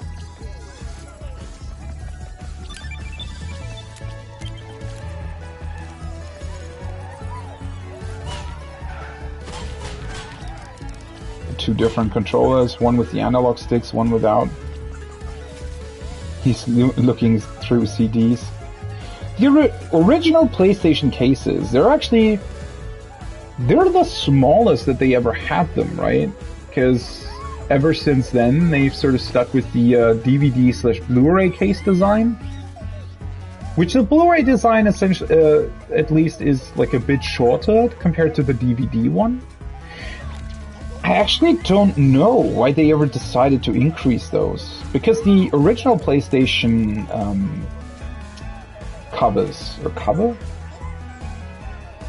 game cases, right? That's the word I was looking for. The original PlayStation cases were essentially as big as a CD, right? With like a bit of a larger hinge on the side, I guess, to make them a bit more durable. They were also quite thick compared to audio CDs. So audio CDs, I think, were about probably like 0.7 centimeters or something in height. Whereas the PlayStation 1 cases were more like 1.3 centimeters or something. Maybe even a bit more than that. So they were pretty thick. And you know why that is? Because they also had to include the manuals back then. I mean, they still had manuals. And especially with like big RPGs, right? Or with the, let's say, the original Metal Gear Solid, or again, Final Fantasy VII, something like that. Even though I personally never owned those games, but they probably came with like really, really thick manuals, right? And in order to pack them into the game case, they had to make them a lot thicker than your typical audio CD, which the audio CDs only ever came with, well, the cover, obviously, and then you could probably fold it up like once or twice, and it would tell you the track list, and maybe, if you were lucky, the audio CD would also come with the lyrics to the songs, or to some songs, right? But that was obviously a lot less than having like a very thick manual to a proper RPG, right? Especially since back in the day, they also had, like, it wasn't just the manual. It wasn't just telling you, how to play the game. It also still had, sometimes it had illustrations, it had descriptions of certain characters, of certain places within the game, right? It had all of those things packed into it. So it made sense to make the cases bigger. But yeah, I do wonder why they, for DVD, later on moved to cases that had a bigger height. I wonder why they did that. Maybe it was just from the movie industry that they wanted DVDs to have they wanted to have a bigger cover of their movie on the front or something? Or maybe it was something that was carried over from video, because essentially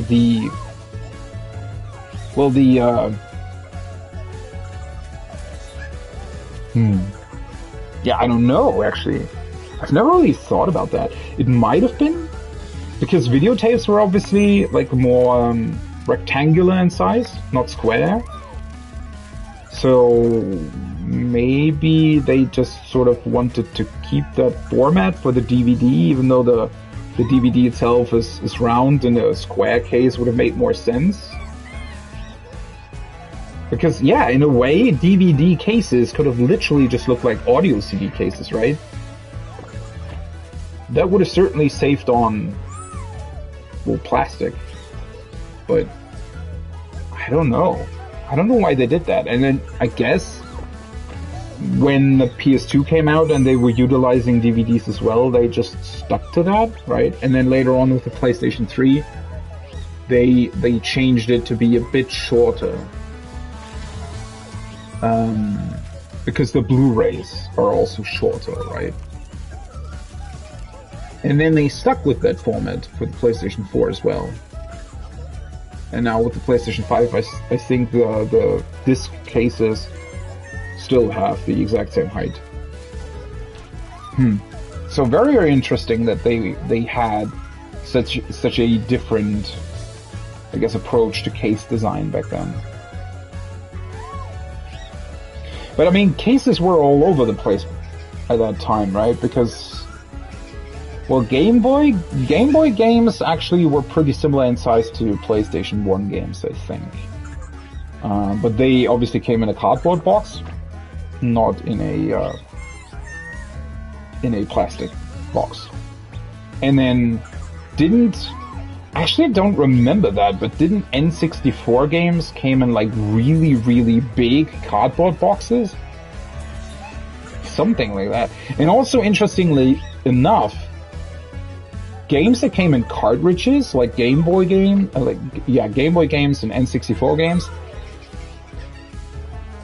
they didn't have actual cases. You just got the cartridge in a cardboard box.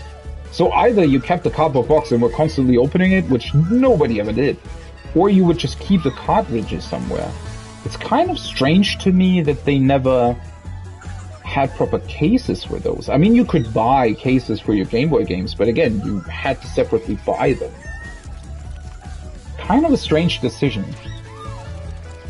I mean, maybe they thought, well, for the Game Boy, maybe they thought that since you were taking that stuff with you anyways, you probably didn't want to take like really thick cases with you or something. But then think about it, how it worked later on, right? With the Nintendo DS, they essentially switched. I mean, in a way, it's still a cartridge, but they essentially switched over to something akin of an SD card, right? Just obviously with a proprietary format. But ever since the Nintendo DS, even all of the handheld things, or rather even the PlayStation Portable before that, had proper cases for their games. Even though UMDs technically also had a casing in and of themselves, although obviously that wasn't really protective since it had to have a hole in the back for the laser to actually be able to read the disc. So yeah, I mean, UMD, right? That was again, a very, very strange design anyway, but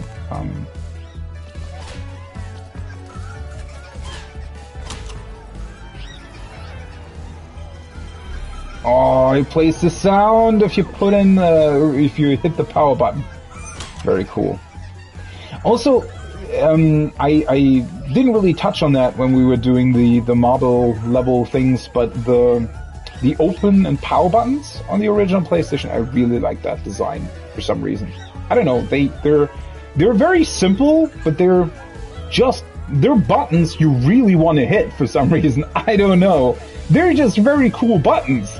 They're just like this huge round buttons that you just, I don't know. They also felt kind of great to hit. They probably had a string or something below them. I don't know. It was pretty great.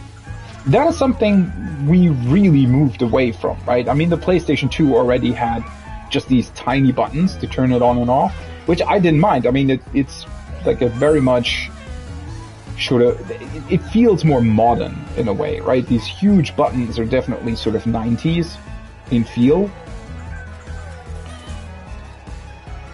But still, somehow I kind of wish that in a modern console once again came with like a huge power button. Just like this huge button that you really like to press, and then, although nowadays obviously you turn the console on with your controller anyway. Which that, I have to admit, right? The one thing that I don't really like about the PlayStation 5 controllers compared to the PlayStation 4 is that they changed the PlayStation button in the middle, and now it's just the PlayStation logo, right? So the button has the actual form of the PlayStation logo, whereas back on the PlayStation 4, it's just a round button with the logo on it, right? Which I feel like, in terms of hitting the button, it feels much better to just have a round plastic button, right? It feels like the PlayStation button on the PlayStation 4 controllers feels very much like the actual face buttons, right? Triangle, circle, and stuff. Whereas on the PlayStation 5, I don't know. It just, I mean, it works, right? It's not that it has any trouble working or anything, but it just has this slightly awkward feeling, right? And it doesn't even look that great because it comes in the same color. For example, on the white PS5 controller, the whole controller is white, and then it has these big black bars on it, which I think that's a really, really cool design. For some reason, the PlayStation logo in the middle is also black, instead of making it white against the black background. I feel like that would have looked much better, but yeah, I don't know. That's the one thing I really don't like about the PlayStation 5 controllers. Otherwise, they're pretty great. They feel pretty great as well. I mean, they're very solid. The way you can hold the PS5 controller is very great. Overall, it is a really good design. For some reason, the plastic feels a bit cheaper than on the PS4 controllers. I wouldn't say that it is necessarily. I don't think it is. I mean, it's not necessarily like really cheap plastic. That's not really the issue. I think it's more that sort of the way they've built it. Maybe the plastic has a bit more like air beneath it or something. I don't know what it is specifically, but it just feels a bit more plasticky in a way. I don't really know why. Also, I think it's made out of more pieces, which, because the PlayStation, most PlayStation controllers have basically been made out of two pieces, right? One top piece and one bottom piece. Technically, then also the touchpad would be like the third piece almost. Whereas now, I think they're made of the top piece, the bottom piece, and then the black piece on the controllers is like a separate thing all entirely.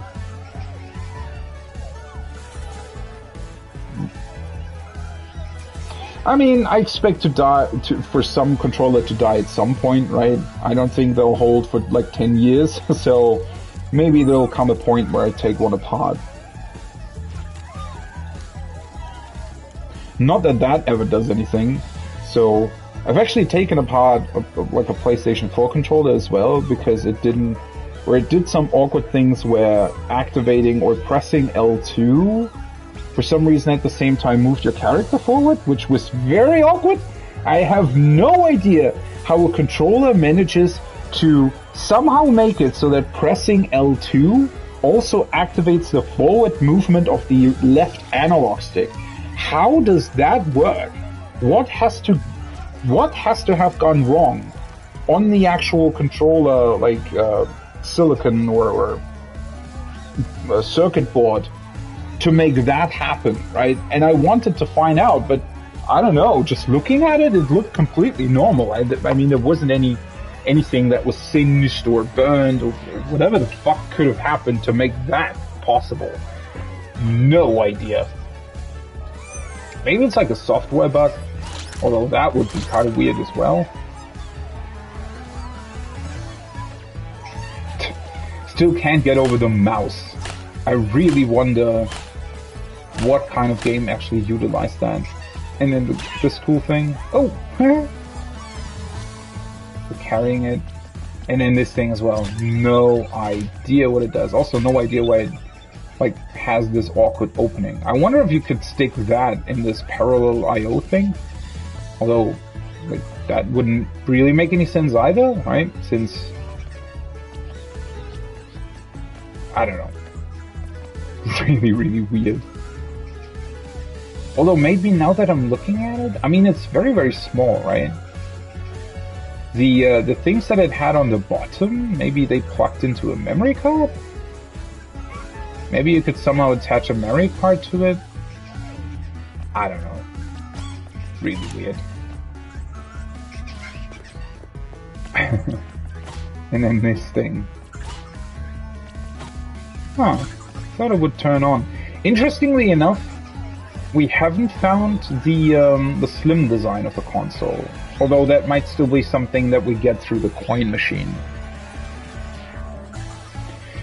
And then let's actually look at the puzzle pieces as well. So a couple are still missing, but this is the first. The release of the original PlayStation. It shows the resolution 640 by 480 pixels. Although back then that didn't really, like, it wasn't too bad on CRT TVs. And then also apparently it released at the what is that? The 3rd December of 1994, apparently. I wonder what that date references, though. Did it come out everywhere at the same time? Back then, that would have been strange, right? Maybe that was the Japanese release date or something? But, I don't know, maybe it did actually release worldwide. For some reason they thought that 32-bit was something really important. I mean, that was a big selling point of the N64, and literally why the console is called the Nintendo 64 is because it, for some reason, utilized 64-bit. Which, like, why? I mean, if you think about it, when did it come out? The N64 released somewhere like 96 or 98. I think I said 98 before, right? Didn't Ocarina release 98? So I don't know, was the console already out at that point, or was Ocarina somewhat of a launch title? I don't remember the correct dates in the 90s, but when did Windows drop the 32-bit support? Or let's say not necessarily Windows, but most games running on PC. Didn't that take all the way up until like 2010, I want to say? 2008 or something? I think it was. So Vista, I mean, nobody upgraded to Vista, right? That was horrible.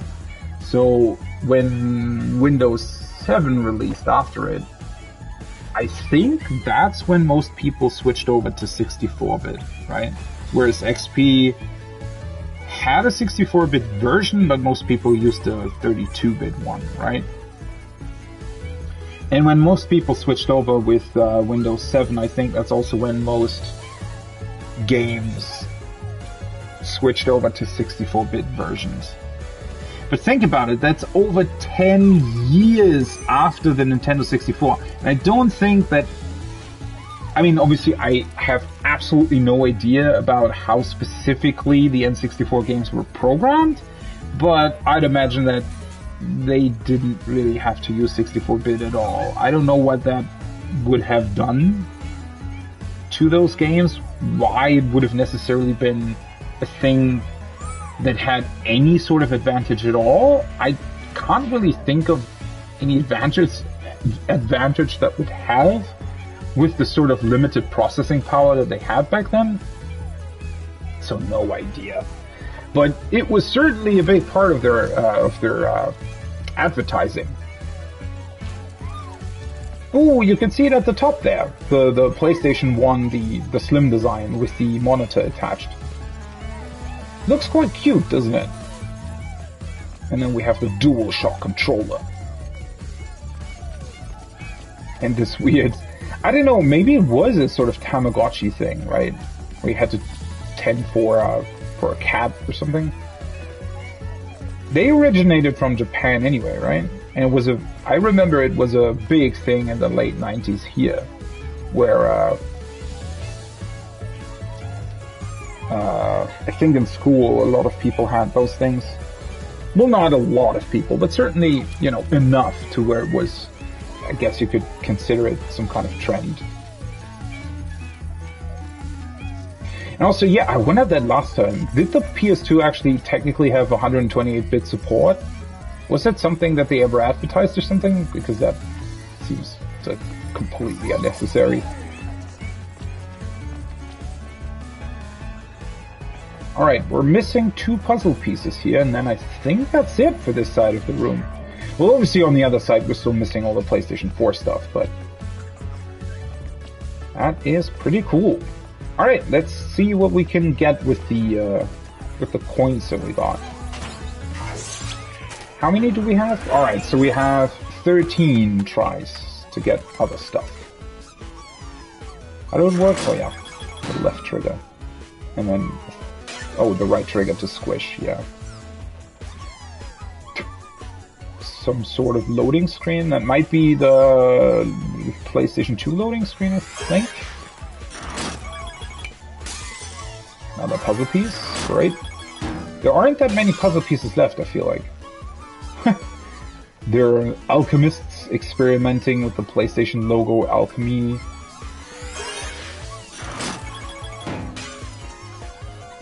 And they're collecting trophies! Yay! The trophy design I think is still pretty cool. I really like the design. I just... I don't know. The way developers are sort of utilizing the different levels of trophies just makes them a bit underwhelming. I don't know. I never really... I mean, when they first released the trophies, especially since I had a friend who was really into it, I also sort of tried to get a couple, and actually succeeded to get a couple platinum trophies specifically, right? Especially in the Uncharted games, that was a big thing that I did. And Killzone as well. But, yeah, later on I just didn't really care for them anymore. And I honestly, well, the biggest problem is that they're incredibly inconsistent in their design, right? So technically, obviously, a silver or gold trophy should be a lot harder to get compared to the bronze one, but that's not how it works in most games, sadly. Because mostly the gold trophies are used for example, playing through the game, right? Or sometimes they're used for, so I think back, for example, with The Last of Us, if you play it through it on normal, you get like 1 bronze trophy for playing through it on easy or higher, and then you get a silver trophy for playing through it on normal, right? And then if you play through it on hard, you get a gold trophy additionally, which kind of makes sense, right? Because it's a bigger challenge. But in most cases, there are some really awkward to get trophies, or really hard to get trophies, actually. I remember in Killzone, there were like weird things where you had, I don't know, was it Killzone where you had to like, or maybe that was Uncharted, where you had to multiple times kill at least 5 people with 1 explosion. And that never happened during actual gameplay. Never. So you had to specifically look up a situation where that might be possible, and then sort of like approach that in a really specific way so that the enemies would run in a way where they would sort of converge on one point, and then you could throw a grenade and it would work, right? But a lot of trophies had this kind of awkwardness attached to it where you would never really get them while playing the game normally, and you had to specifically go out of your way to get them. And they will also, like, in that way, either took a very long time, or sometimes were actually really hard, but there was still just a bronze trophy for some reason, right? So, again, the sort of concept behind it is cool, but it's so inconsistent in how it works, and then some developers don't care at all, right? They just chuck in a couple of gold trophies. Oh yeah, you've completed level 1 through 5. Here, you get 5 gold trophies, right? And then you have another game that literally takes 200 hours to play through, and you just get 1 silver trophy for completing the story or something, and the gold trophies are something completely different, right? So, yeah, that's why I really stopped caring about these, because they're just so, they don't say anything at all about how long you played a game, or, like, technically trophies should be, I think, at least somewhat of a measurement of how engaged you are with the game. So it would be kind of cool, at least for myself, right, to just look through the trophy list and to recognize, oh yeah, this is a game that I really, really like. So therefore, I either have the platinum trophy, or at least I have like a most trophies, right? Because I played the game for a very long time, I really like it, and maybe I have some other game that I didn't really play for a long time, or didn't even play through it, or whatever, right? And so it shows that I would only have maybe 10% of the trophies or something. If it would work like that, then that would be fine, right? But it doesn't, sadly, because there are a couple of games that I've played for a very long time, but only have about half of the trophies, because the other half are, well, either online trophies, which I hadn't interacted with for some reason. That was a big thing in Uncharted 2, I think, where it was really awkward, where you had, like, the platinum trophy, and then they added a bunch of DLC. So even though I have the platinum trophy, I only have 50% of the trophies, because all of the DLC was some kind of online stuff, right? And when they released that, I had already moved on to other things, right? And didn't really want to go back to play Uncharted 2 online, and also not buy tons of DLC. I don't know. So it's just a sort of a weird system that is incredibly inconsistent and doesn't really reflect how engaged you were with the game anyway, because the developers use it in a really awkward way most of the time. So that's kind of unfortunate, I feel like, because it makes the whole system sort of just not really worth it, in my opinion, at this point. I feel like we've sort of moved past trophies and achievements. I don't know. They feel sort of shoehorned in 99% of games, right? It's very rare that a trophy actually is cool, right? I don't know. I wish they would have innovated on the system as well, if they keep it, right? So, I mean, obviously they have kept it, right? But considering that it's been since the Xbox 360 introduction that we've had achievements/trophies, I feel like in those, 17 years since then, we should have had some kind of innovation in these kinds of systems. Which, I guess, you know, Steam does a little bit more with it, right? Aren't there, like, cards you collect on Steam, where you can also, like, sell them and trade them with other Steam users or with your friends or something?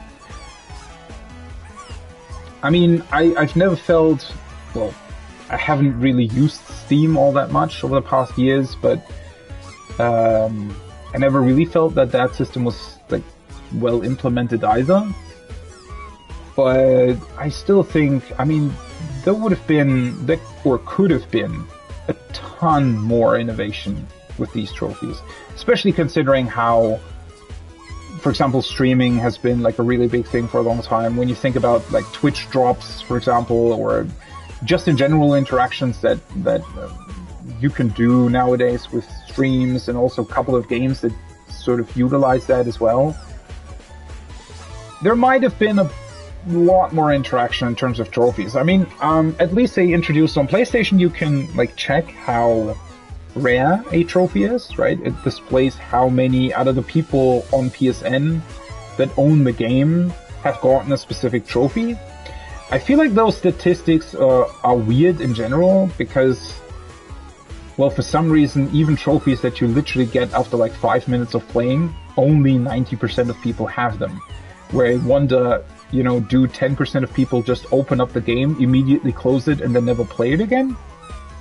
No idea how that works, but yeah, those statistics aren't really that great either. And once again, most rare trophies aren't actually hard to get. They're just something that just doesn't happen while you're playing the game, right?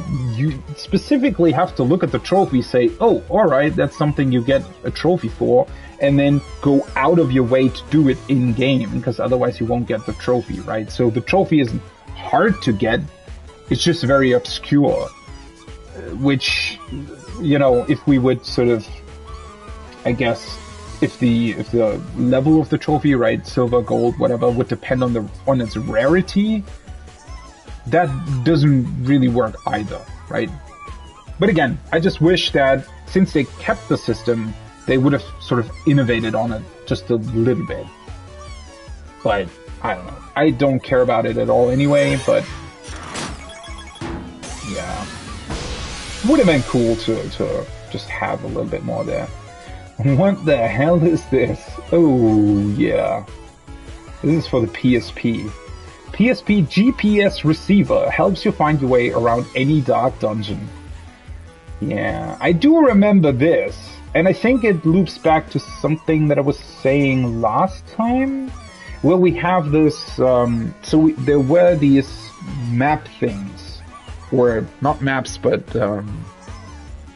travel guides that were released on the PSP, and I think this also worked with them. Where obviously if you have your GPS position, well, it would essentially be like Google Maps, right? It could show your position on the map and would know if you're close to like a sightseeing spot or something, and then it could tell you about that in the travel guide program. I don't think that it was ever used in any game ever. I don't think so. It might have been with some obscure game in Japan, maybe. I don't think this was ever released in the West either, or at least not in Europe. I don't know. It's just such a... Was it really that shiny in reality as well? Feels like a weird design choice to have shiny plastic on it. But I guess, maybe? Such an awkward, like... Think about it, right? Think about how smartphones sort of have had GPS integration from the very beginning. Like even back, like the iPhone 3 or whatever, had GPS built in. Look at this. This is literally almost as big as a smartphone. Right? And it's just for GPS. It's so ridiculous. Also, when did the PSP release? 2004, right? So, well, about, what, 3 years before the first iPhone came out? But I do think, didn't like Blackberries or something already have GPS built in even before that? I wonder why it was necessary to make this such a huge thing. I mean, maybe it's because of the like awkward PSP integration. Maybe it had some additional sort of hardware integrated into it to actually make it interactable with the PSP interface or something. Such a weird thing. All of these weird attachments for consoles, right, that are nowadays just built in, right?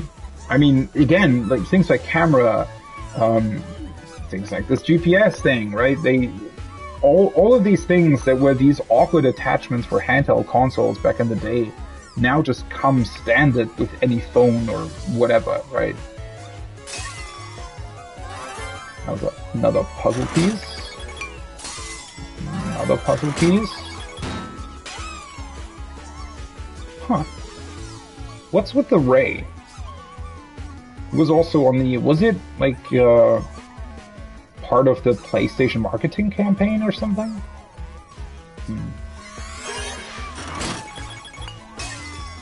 Puzzle piece. Yay, another artifact. Ooh, what is this?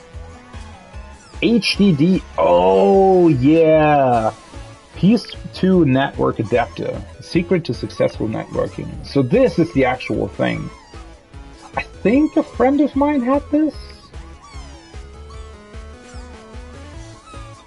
So this was supposed to be plugged into the back of the console, right? And then you could attach a LAN cable to it. Did it come with like an HDD integrated, with an actual HDD in it? I wonder why it does say that on the front there. Let's look at this. It doesn't really say anything about that. Back then, these things were still apparently manufactured in Japan, because it says made in Japan, right?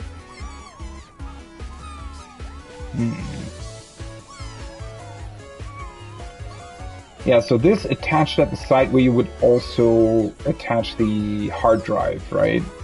You could, even before this release, you could also just, there was like a hard drive adapter or something. Why does it say HDD though? Or did it plug into the hard drive adapter or something? I think, didn't you have to have a hard drive installed in your PlayStation 2 to be able to use this one? It also says Sugiyama as a serial number. Wasn't that like the networking engineer or something of PlayStation? I don't know. Probably something like that. Such a weird device with all of these connectors on it.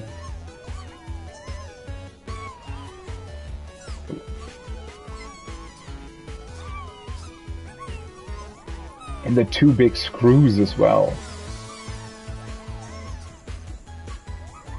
Nice design though. Again, I think I said that when I got the controller slot attachment for the PlayStation 2 as well. I like that even with these attachments, they still stuck to the console design. That's a very neat thing, right?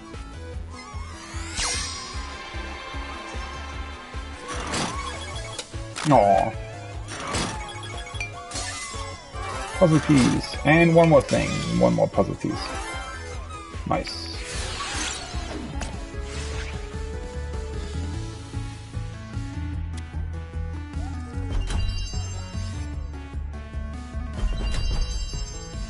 So those were mostly puzzle pieces for the other sides though, so the two that were missing over here are still in the crane machine.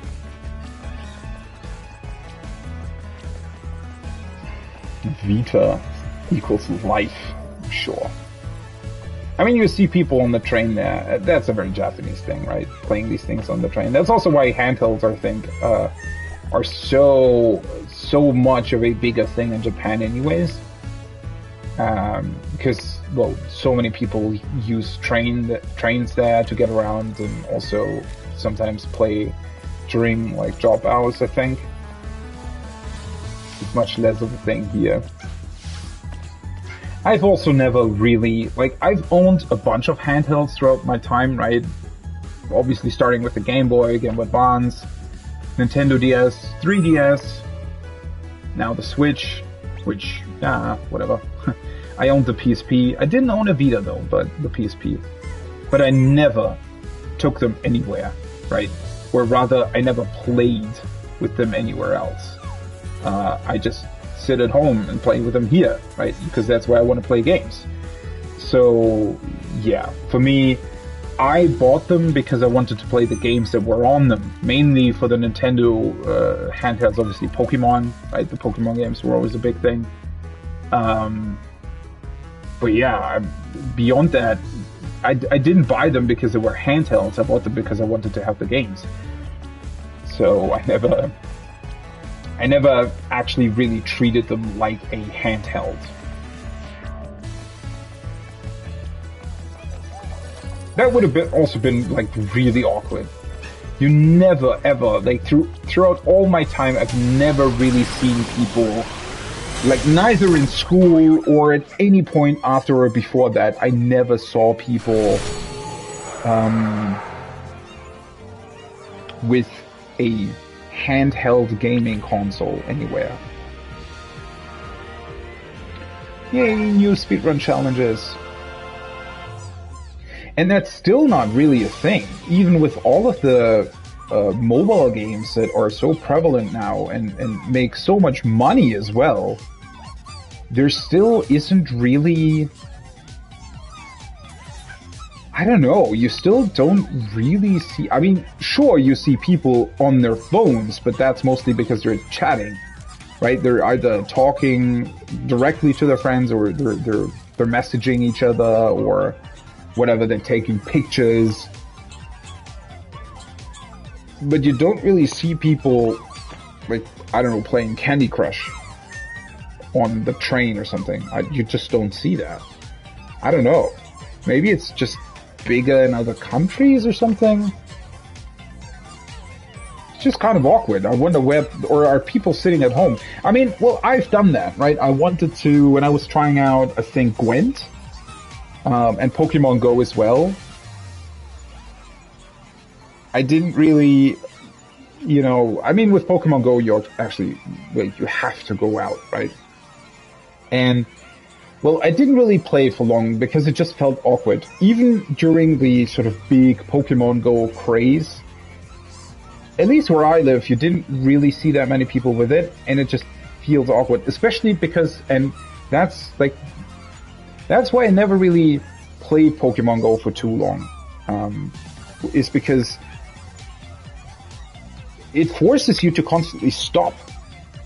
Like, if you want to take over an arena or something, I literally had to stand next to it. At least it was in a park and there was a bench there, right? But I had to be there for like 15 minutes to take over the arena. I don't want to be standing around for 15 minutes, right? That was sort of, at first, when I got into Pokemon Go, I thought, oh, this is neat, right? This might be a way to, because you know, I'm not the type of person who usually just goes out for a walk or something. Or I don't really like running, not because of the running or because it's like exhausting or anything. I actually like that part of it. It's because it's boring. I don't like running or jogging because, well, while I'm doing it, I feel like I'm sort of not really doing anything, right? And I have my thoughts to myself, and that's, I don't know, I feel like running is in this awkward space. So when I'm sitting at home, right, or not necessarily at home, but when I'm not really doing any sort of physical activity, I have like all of my brain capacity essentially, right? And I can think about or work on whatever I want to, right? And then obviously there are other occupations, right? When you're at work or when you're doing whatever, right? Let's say you're cooking or doing gardening or something. I feel like then you have both the sort of physical activity and you also think about something, right? When you're gardening, you have to think about, well, where do I put this flower, or how do I want to cut this hedge? And when you're cooking, you have to think about, well, how many eggs do I have to put in, right? What kind of device do I have to use next? What do I have to put the heat on, like on what level or whatever? So in that case, it uses enough of your brain capacity where there's essentially none left over for big thoughts. But when you're running, it sort of takes enough of your brain capacity, or like, I don't know, general capacity to do stuff. It takes enough of it that you can't really think about too complicated things at the same time. But it doesn't take enough to where you feel like you're fully like in sort of that activity. It's in this awkward middle space where it then feels boring, at least again to me, because it like I can't really do anything else obviously while I'm running, but at the same time I feel kind of bored because, well, I'm just running, right? And especially that's true if you're running the same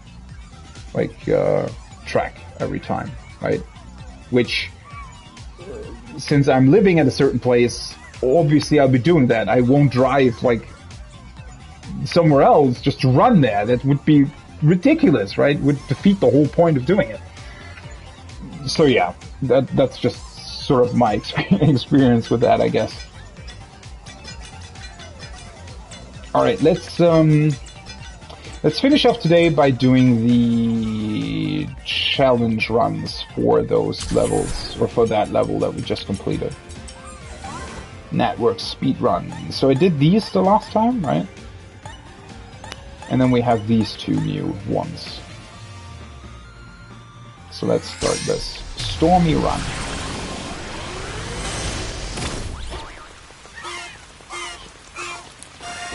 Of course, with these awkward platforms, I like that you still get the umbrella. Ooh. Wait, what? Oh, are you supposed to jump over them?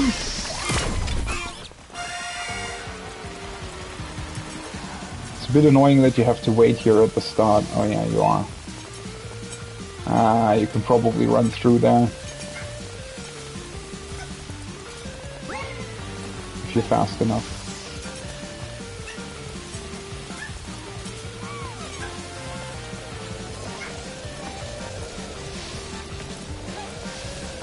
Ooh.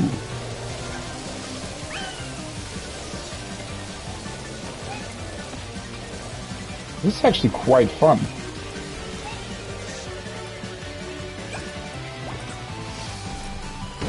Fuck.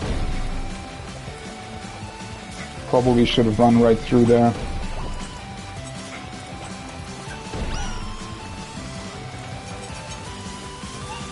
These are just moving, apparently? Oh, no!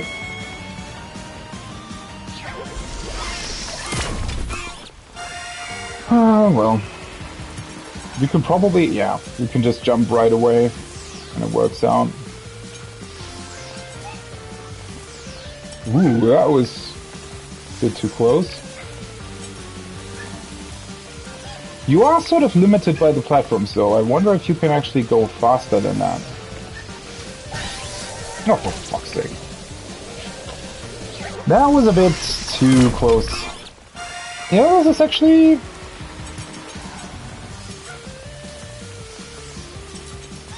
quite challenging, I would say. Well, at least in the sense that it's... you actually need to properly hit everything, right? If you mess up, it's... you're essentially dead right away.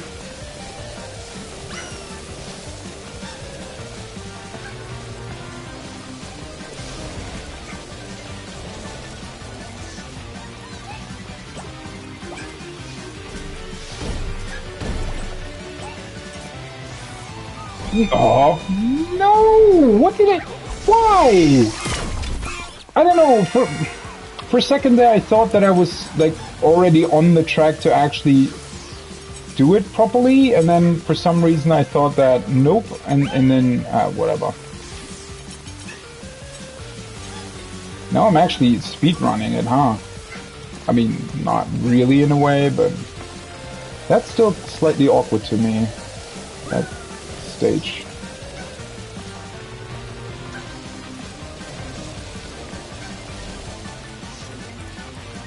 This part with the monitors is slightly annoying. I don't know, that turn is just kind of awkward. I didn't think it would take me this long to actually complete it.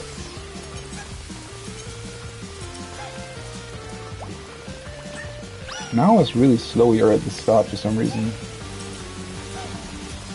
They do always seem to turn as soon as you approach them, though.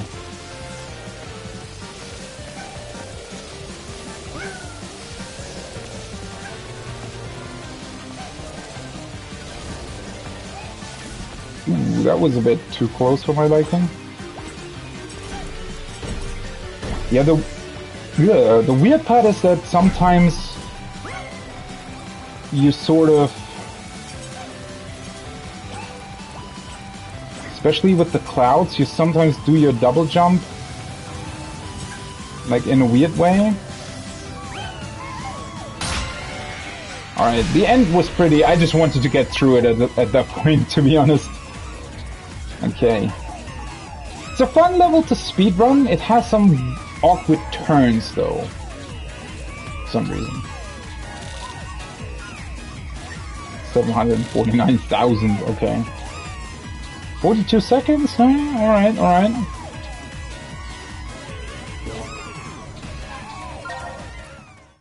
Nice. Let's see what the second one is.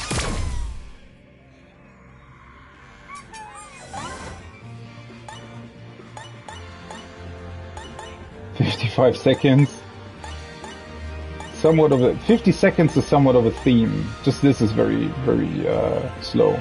This is also the most awkward to control though, with the spring guy.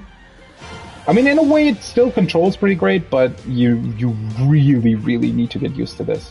And now we have like a marble run as well. That's probably going to be really fun, and also probably really hard to control.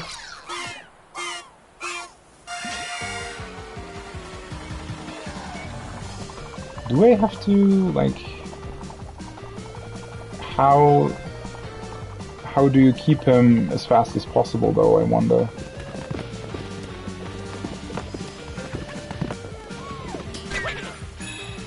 Ooh!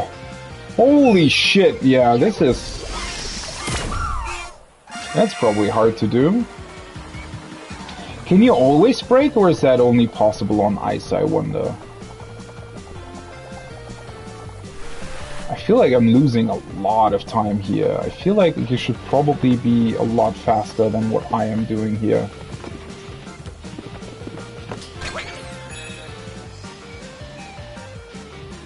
I feel like I'm also like hitting the touchpad almost too much. I feel like you might only want to use it like a couple of times.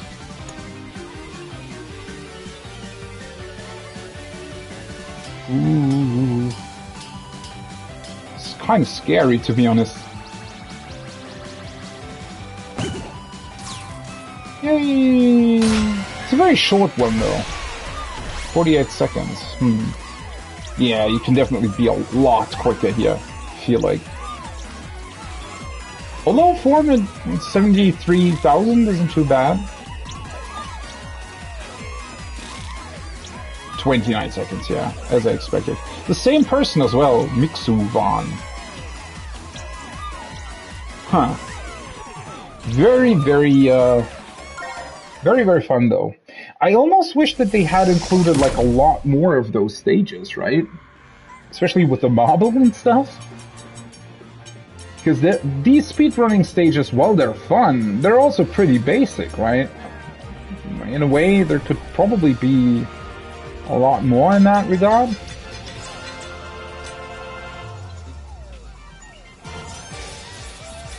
Still really like the music. But yeah, that's pretty much it, right?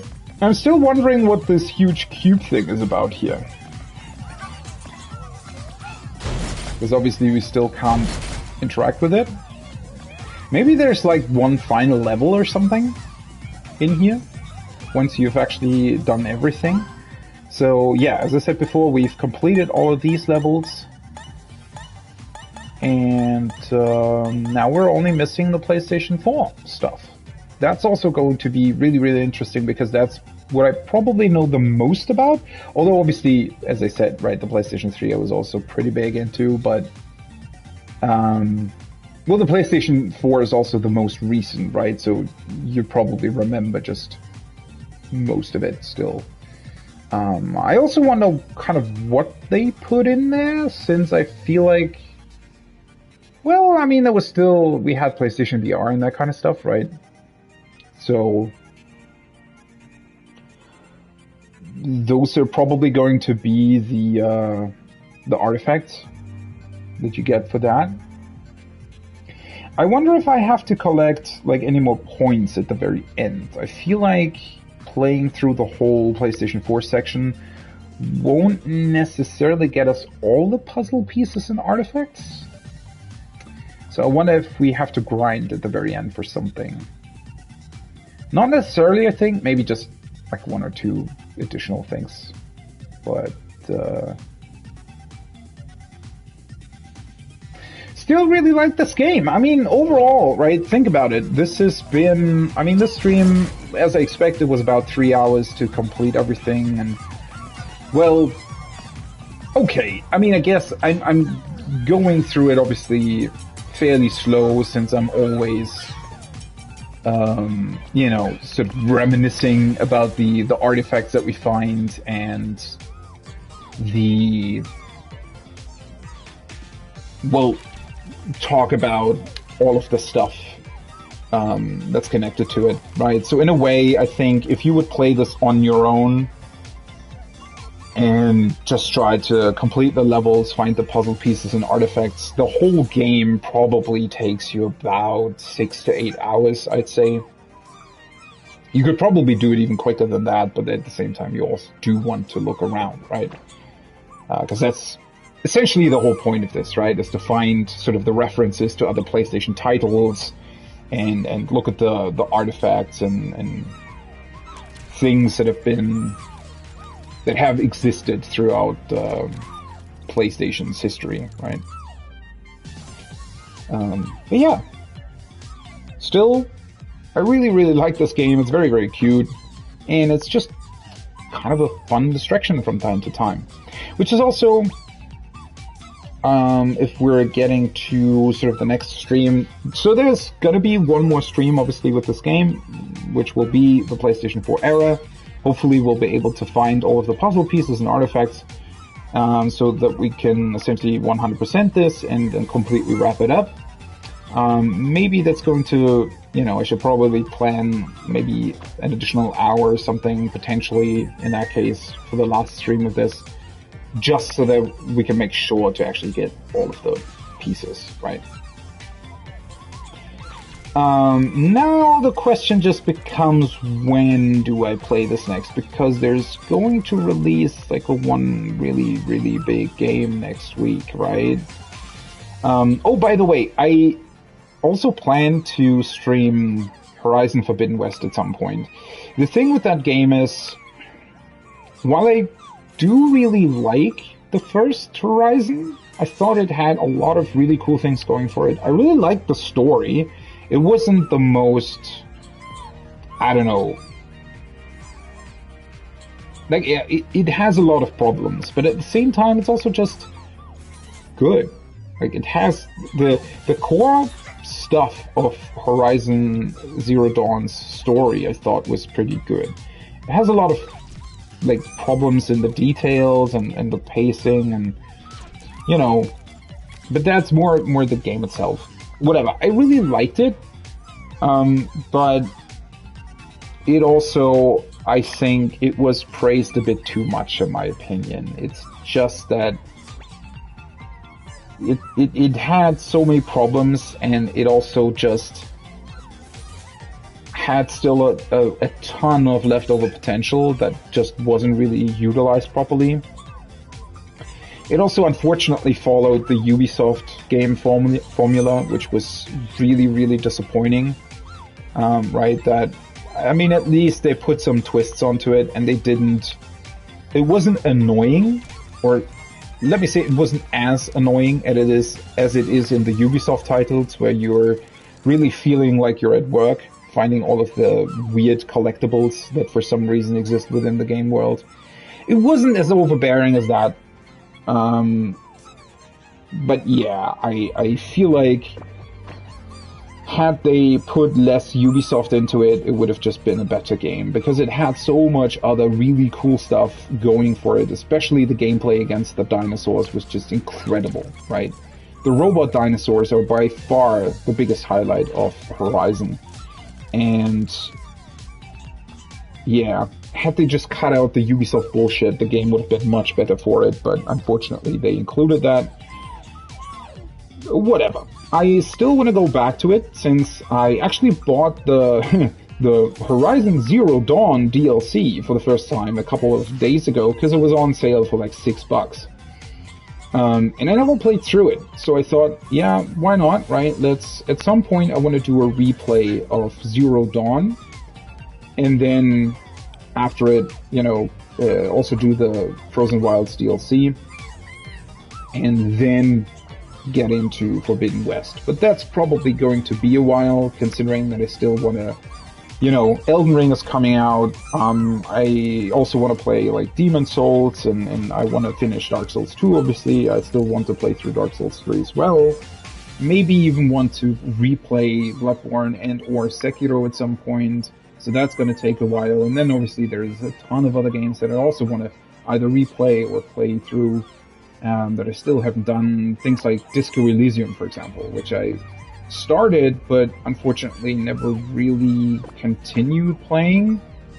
So I definitely want to do that at some point, right? My point is there's still a ton of other stuff that I want to do as well.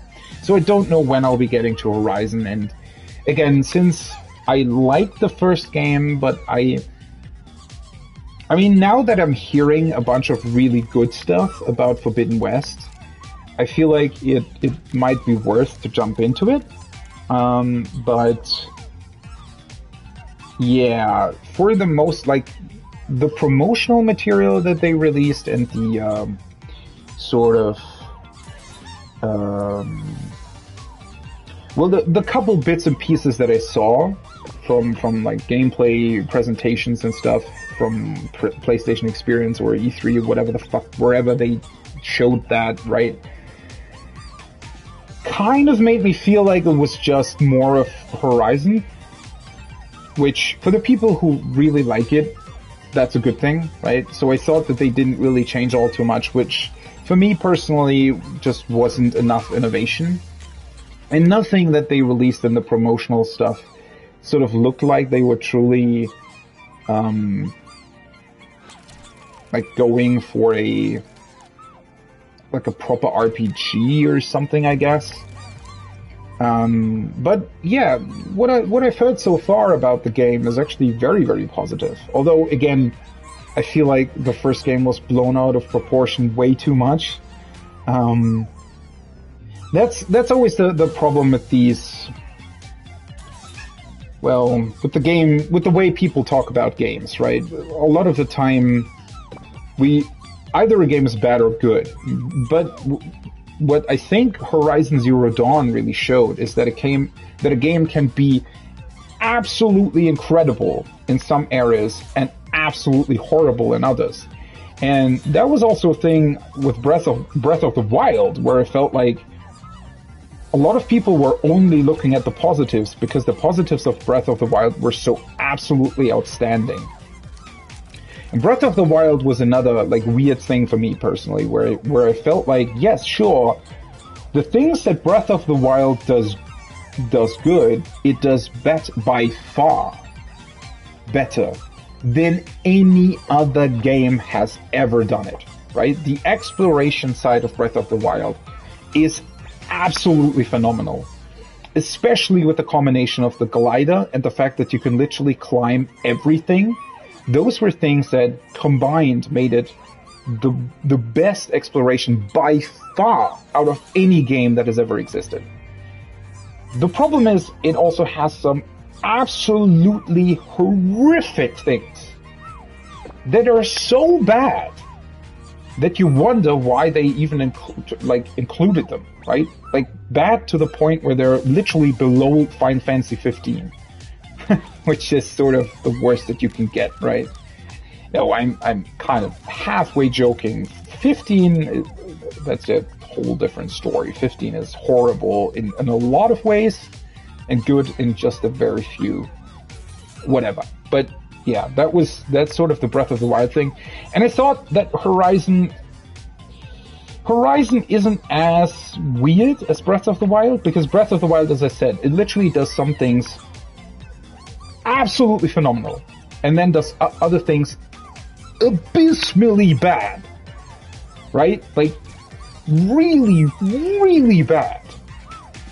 It's not that, like, bad with Horizon, right? Horizon is Breath of the Wild, but a bit more condensed, where it's not as good as Breath of the Wild in its good parts, but also not as bad as Breath of the Wild in its bad parts.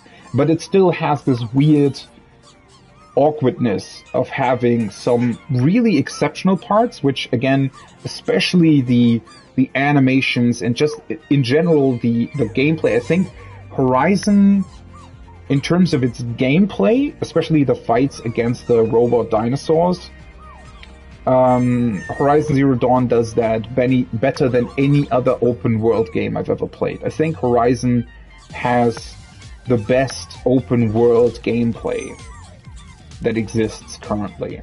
because no other open world game has actually managed to include gameplay on par with, I guess, linear games, right?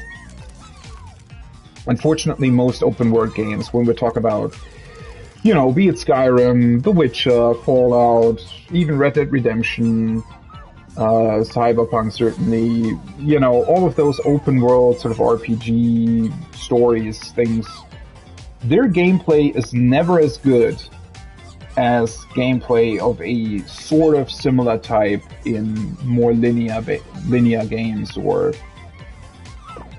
well, just in general, their gameplay is never really as good as it should be, in my opinion. And Horizon did that perfectly. Like, the gameplay of Horizon is incredible. The graphics are incredible, obviously, right? And then the story was pretty neat, but it also had a lot of problems, right? The facial animations were a big one for me.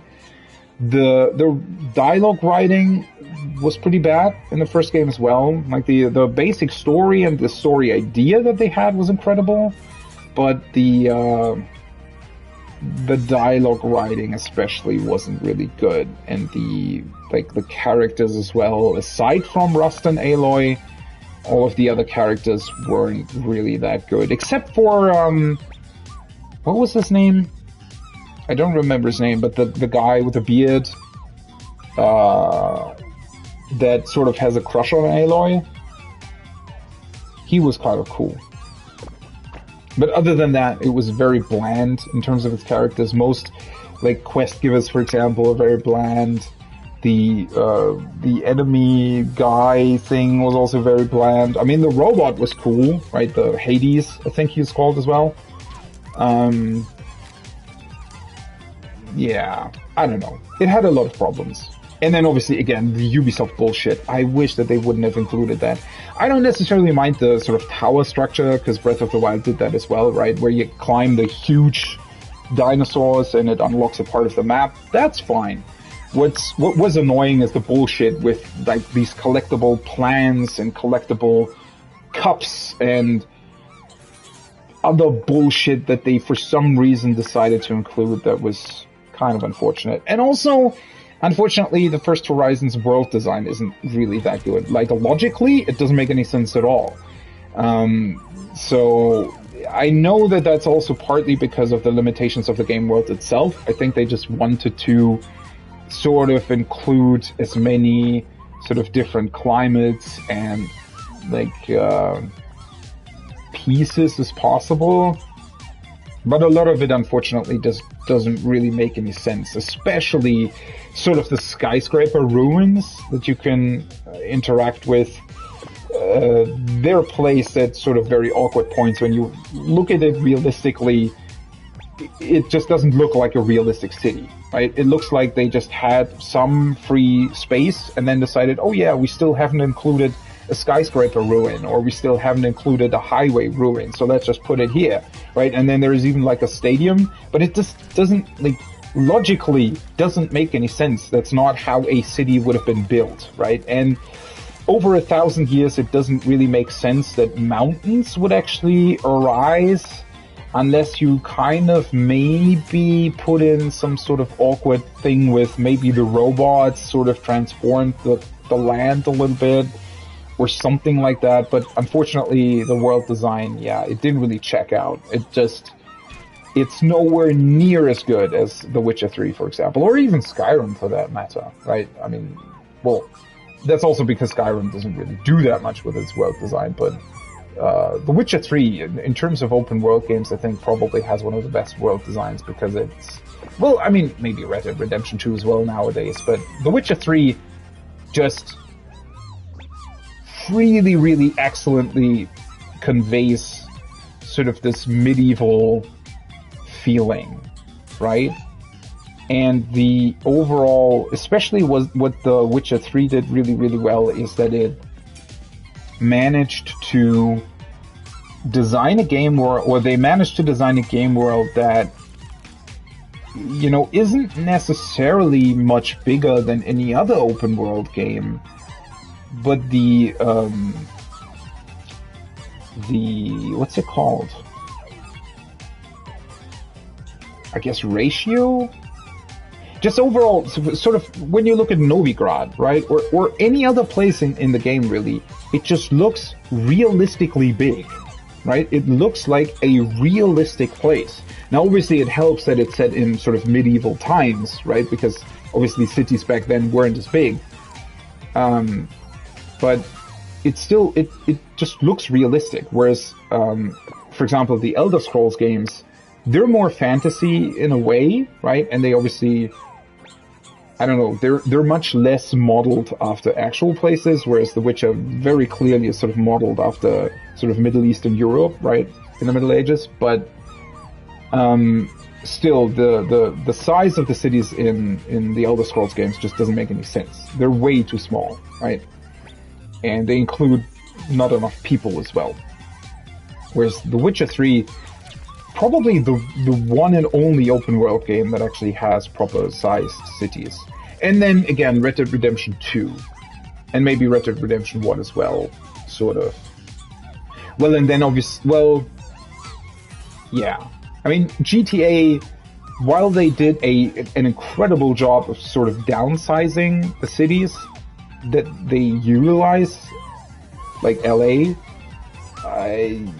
it's still obviously a lot smaller than the actual place, right? And Horizon sort of has the same problem where if you include skyscrapers anywhere on the map, logically, the entire map must have been a city at some point, right? Because no city that has skyscrapers is smaller than the size of Horizon's complete map, right? And, well, again, you can obviously downsize things like Rockstar does with GTA, but it has to be done like really, really, in a really specific way, and it's a lot harder, obviously, when you're then also working with ruins and that kind of thing, right? And Horizon had some problems with that as well. But that's incredibly nitpicky, I realize as well. It has much bigger issues. The Ubisoft bullshit being the biggest one. That was really unfortunate to see. Because the game just didn't need that at all, right? If they just hadn't included it, it would have just been better, right? But whatever. But again, after hearing the positive stuff, I'm gonna probably like watch or read a couple more reviews about the game to see how good it actually is, right? And if it actually deserves the hype. But I will probably be playing it. The thing is that for Horizon, I might wait for a sale, right? I'm not too keen on spending full price on it, especially since I'm probably going to buy Elden Ring full. I really, really dislike buying games at full price nowadays. It just 90% of the time it's not worth it, which is really unfortunate to say, because I feel like that's sort of it feels almost a little bit disrespectful towards the developers, right, who put in a lot of time and effort to design these things. But unfortunately, the whatever marketing idiots make choices, right, or the CEO board fuckwits, whatever the fuck, right, make it so that you're kind of forced into buying games on sale because, well, then you just get so much more, right? Because deluxe editions are a ripoff anyways, right? Never, ever, ever buy a deluxe edition of any game ever. It's always a ripoff. Always. And especially with the games currently, it's also a ripoff because you can literally buy on the PlayStation Store the PlayStation 4 version of Forbidden West and upgrade for free to the PlayStation 5 version. So you have two versions and you save $10. Whereas if you buy the PS5 version digitally, you only get the PS5 version, not the PS4 version, and you have to pay $10 more for the same thing. Yeah, just a ripoff. I mean, I would never ever buy full price digitally anyway, because they're always cheaper. I'm sure if I go into the city right now, I could probably get Forbidden West for like $65, I guess, right, as a disc version, compared to the 80 that it probably costs on the store, which is ridiculous. But yeah, whatever. That's sort of another reason why I probably want to hold off and wait until the game is on sale. Because, again, I don't know if I like it that much to warrant a full price purchase for me personally. That's just the thing. And it being so close to Elden Ring, and to me sort of having to play through other games as well at this point, there's literally no point in me sort of buying full price games, because there's such a huge backlog of games that I still have to go through, right? That, whatever. Now I've completely gone off on a tangent about other games, but we're finished with Astro. Let me go back. Can I go back to the title screen? I think I can, right? If I quit game, should probably go back to the title screen. Yeah. So let me stay here for a second and just say that I appreciate you being here. If you have been watching, thanks a lot. And I'll be back today, probably with Genshin Impact a bit this afternoon, in a couple of hours after my lunch break. That's not on the stream schedule, because I'm not quite sure how long I'll be able to stream it. I don't know what I'll stream there. And that's also because I have to still prep a little bit for the stream tonight, which is going to be Final Fantasy XIV. That is on the schedule, so that's definitely going to happen again. You can check out the stream schedule with the Twitch stream schedule feature. Should automatically convert to your time zone, and so you can see when I'll be live and with what games. And as I said before, I might do a couple of extra streams in between, because I now started Genshin Impact back up, so I want to do that as well at some point. So the streams that are on the schedule are definitely going to happen. If they're not, for whatever reason, I'll remove them from the schedule, so you'll know that they don't happen. And otherwise, I might do a couple of extra streams here and there, depending, right? So I'll be back with probably some Genshin Impact, but definitely with Final Fantasy XIV later on. We'll be doing the Epic of Alexander and continue with that. And I also have to prep a little bit for that, because I still have to look at our limit cut strat, which is the transition phase between the first and second phase. I still have to take a look at that, at the way that my current group is doing it. And then also the second phase, I'll have another look. I mean, I've looked at that a couple of times before, but obviously without actually getting to it, you then kind of forget the couple of things that you want to remember in that specific case. But yeah, that's going to be the rest of the plan for today. So hopefully I'll see you there. Otherwise, have a great rest of your day, evening, night, morning, wherever you are, and I hope to see you on the next one. Until then, bye-bye!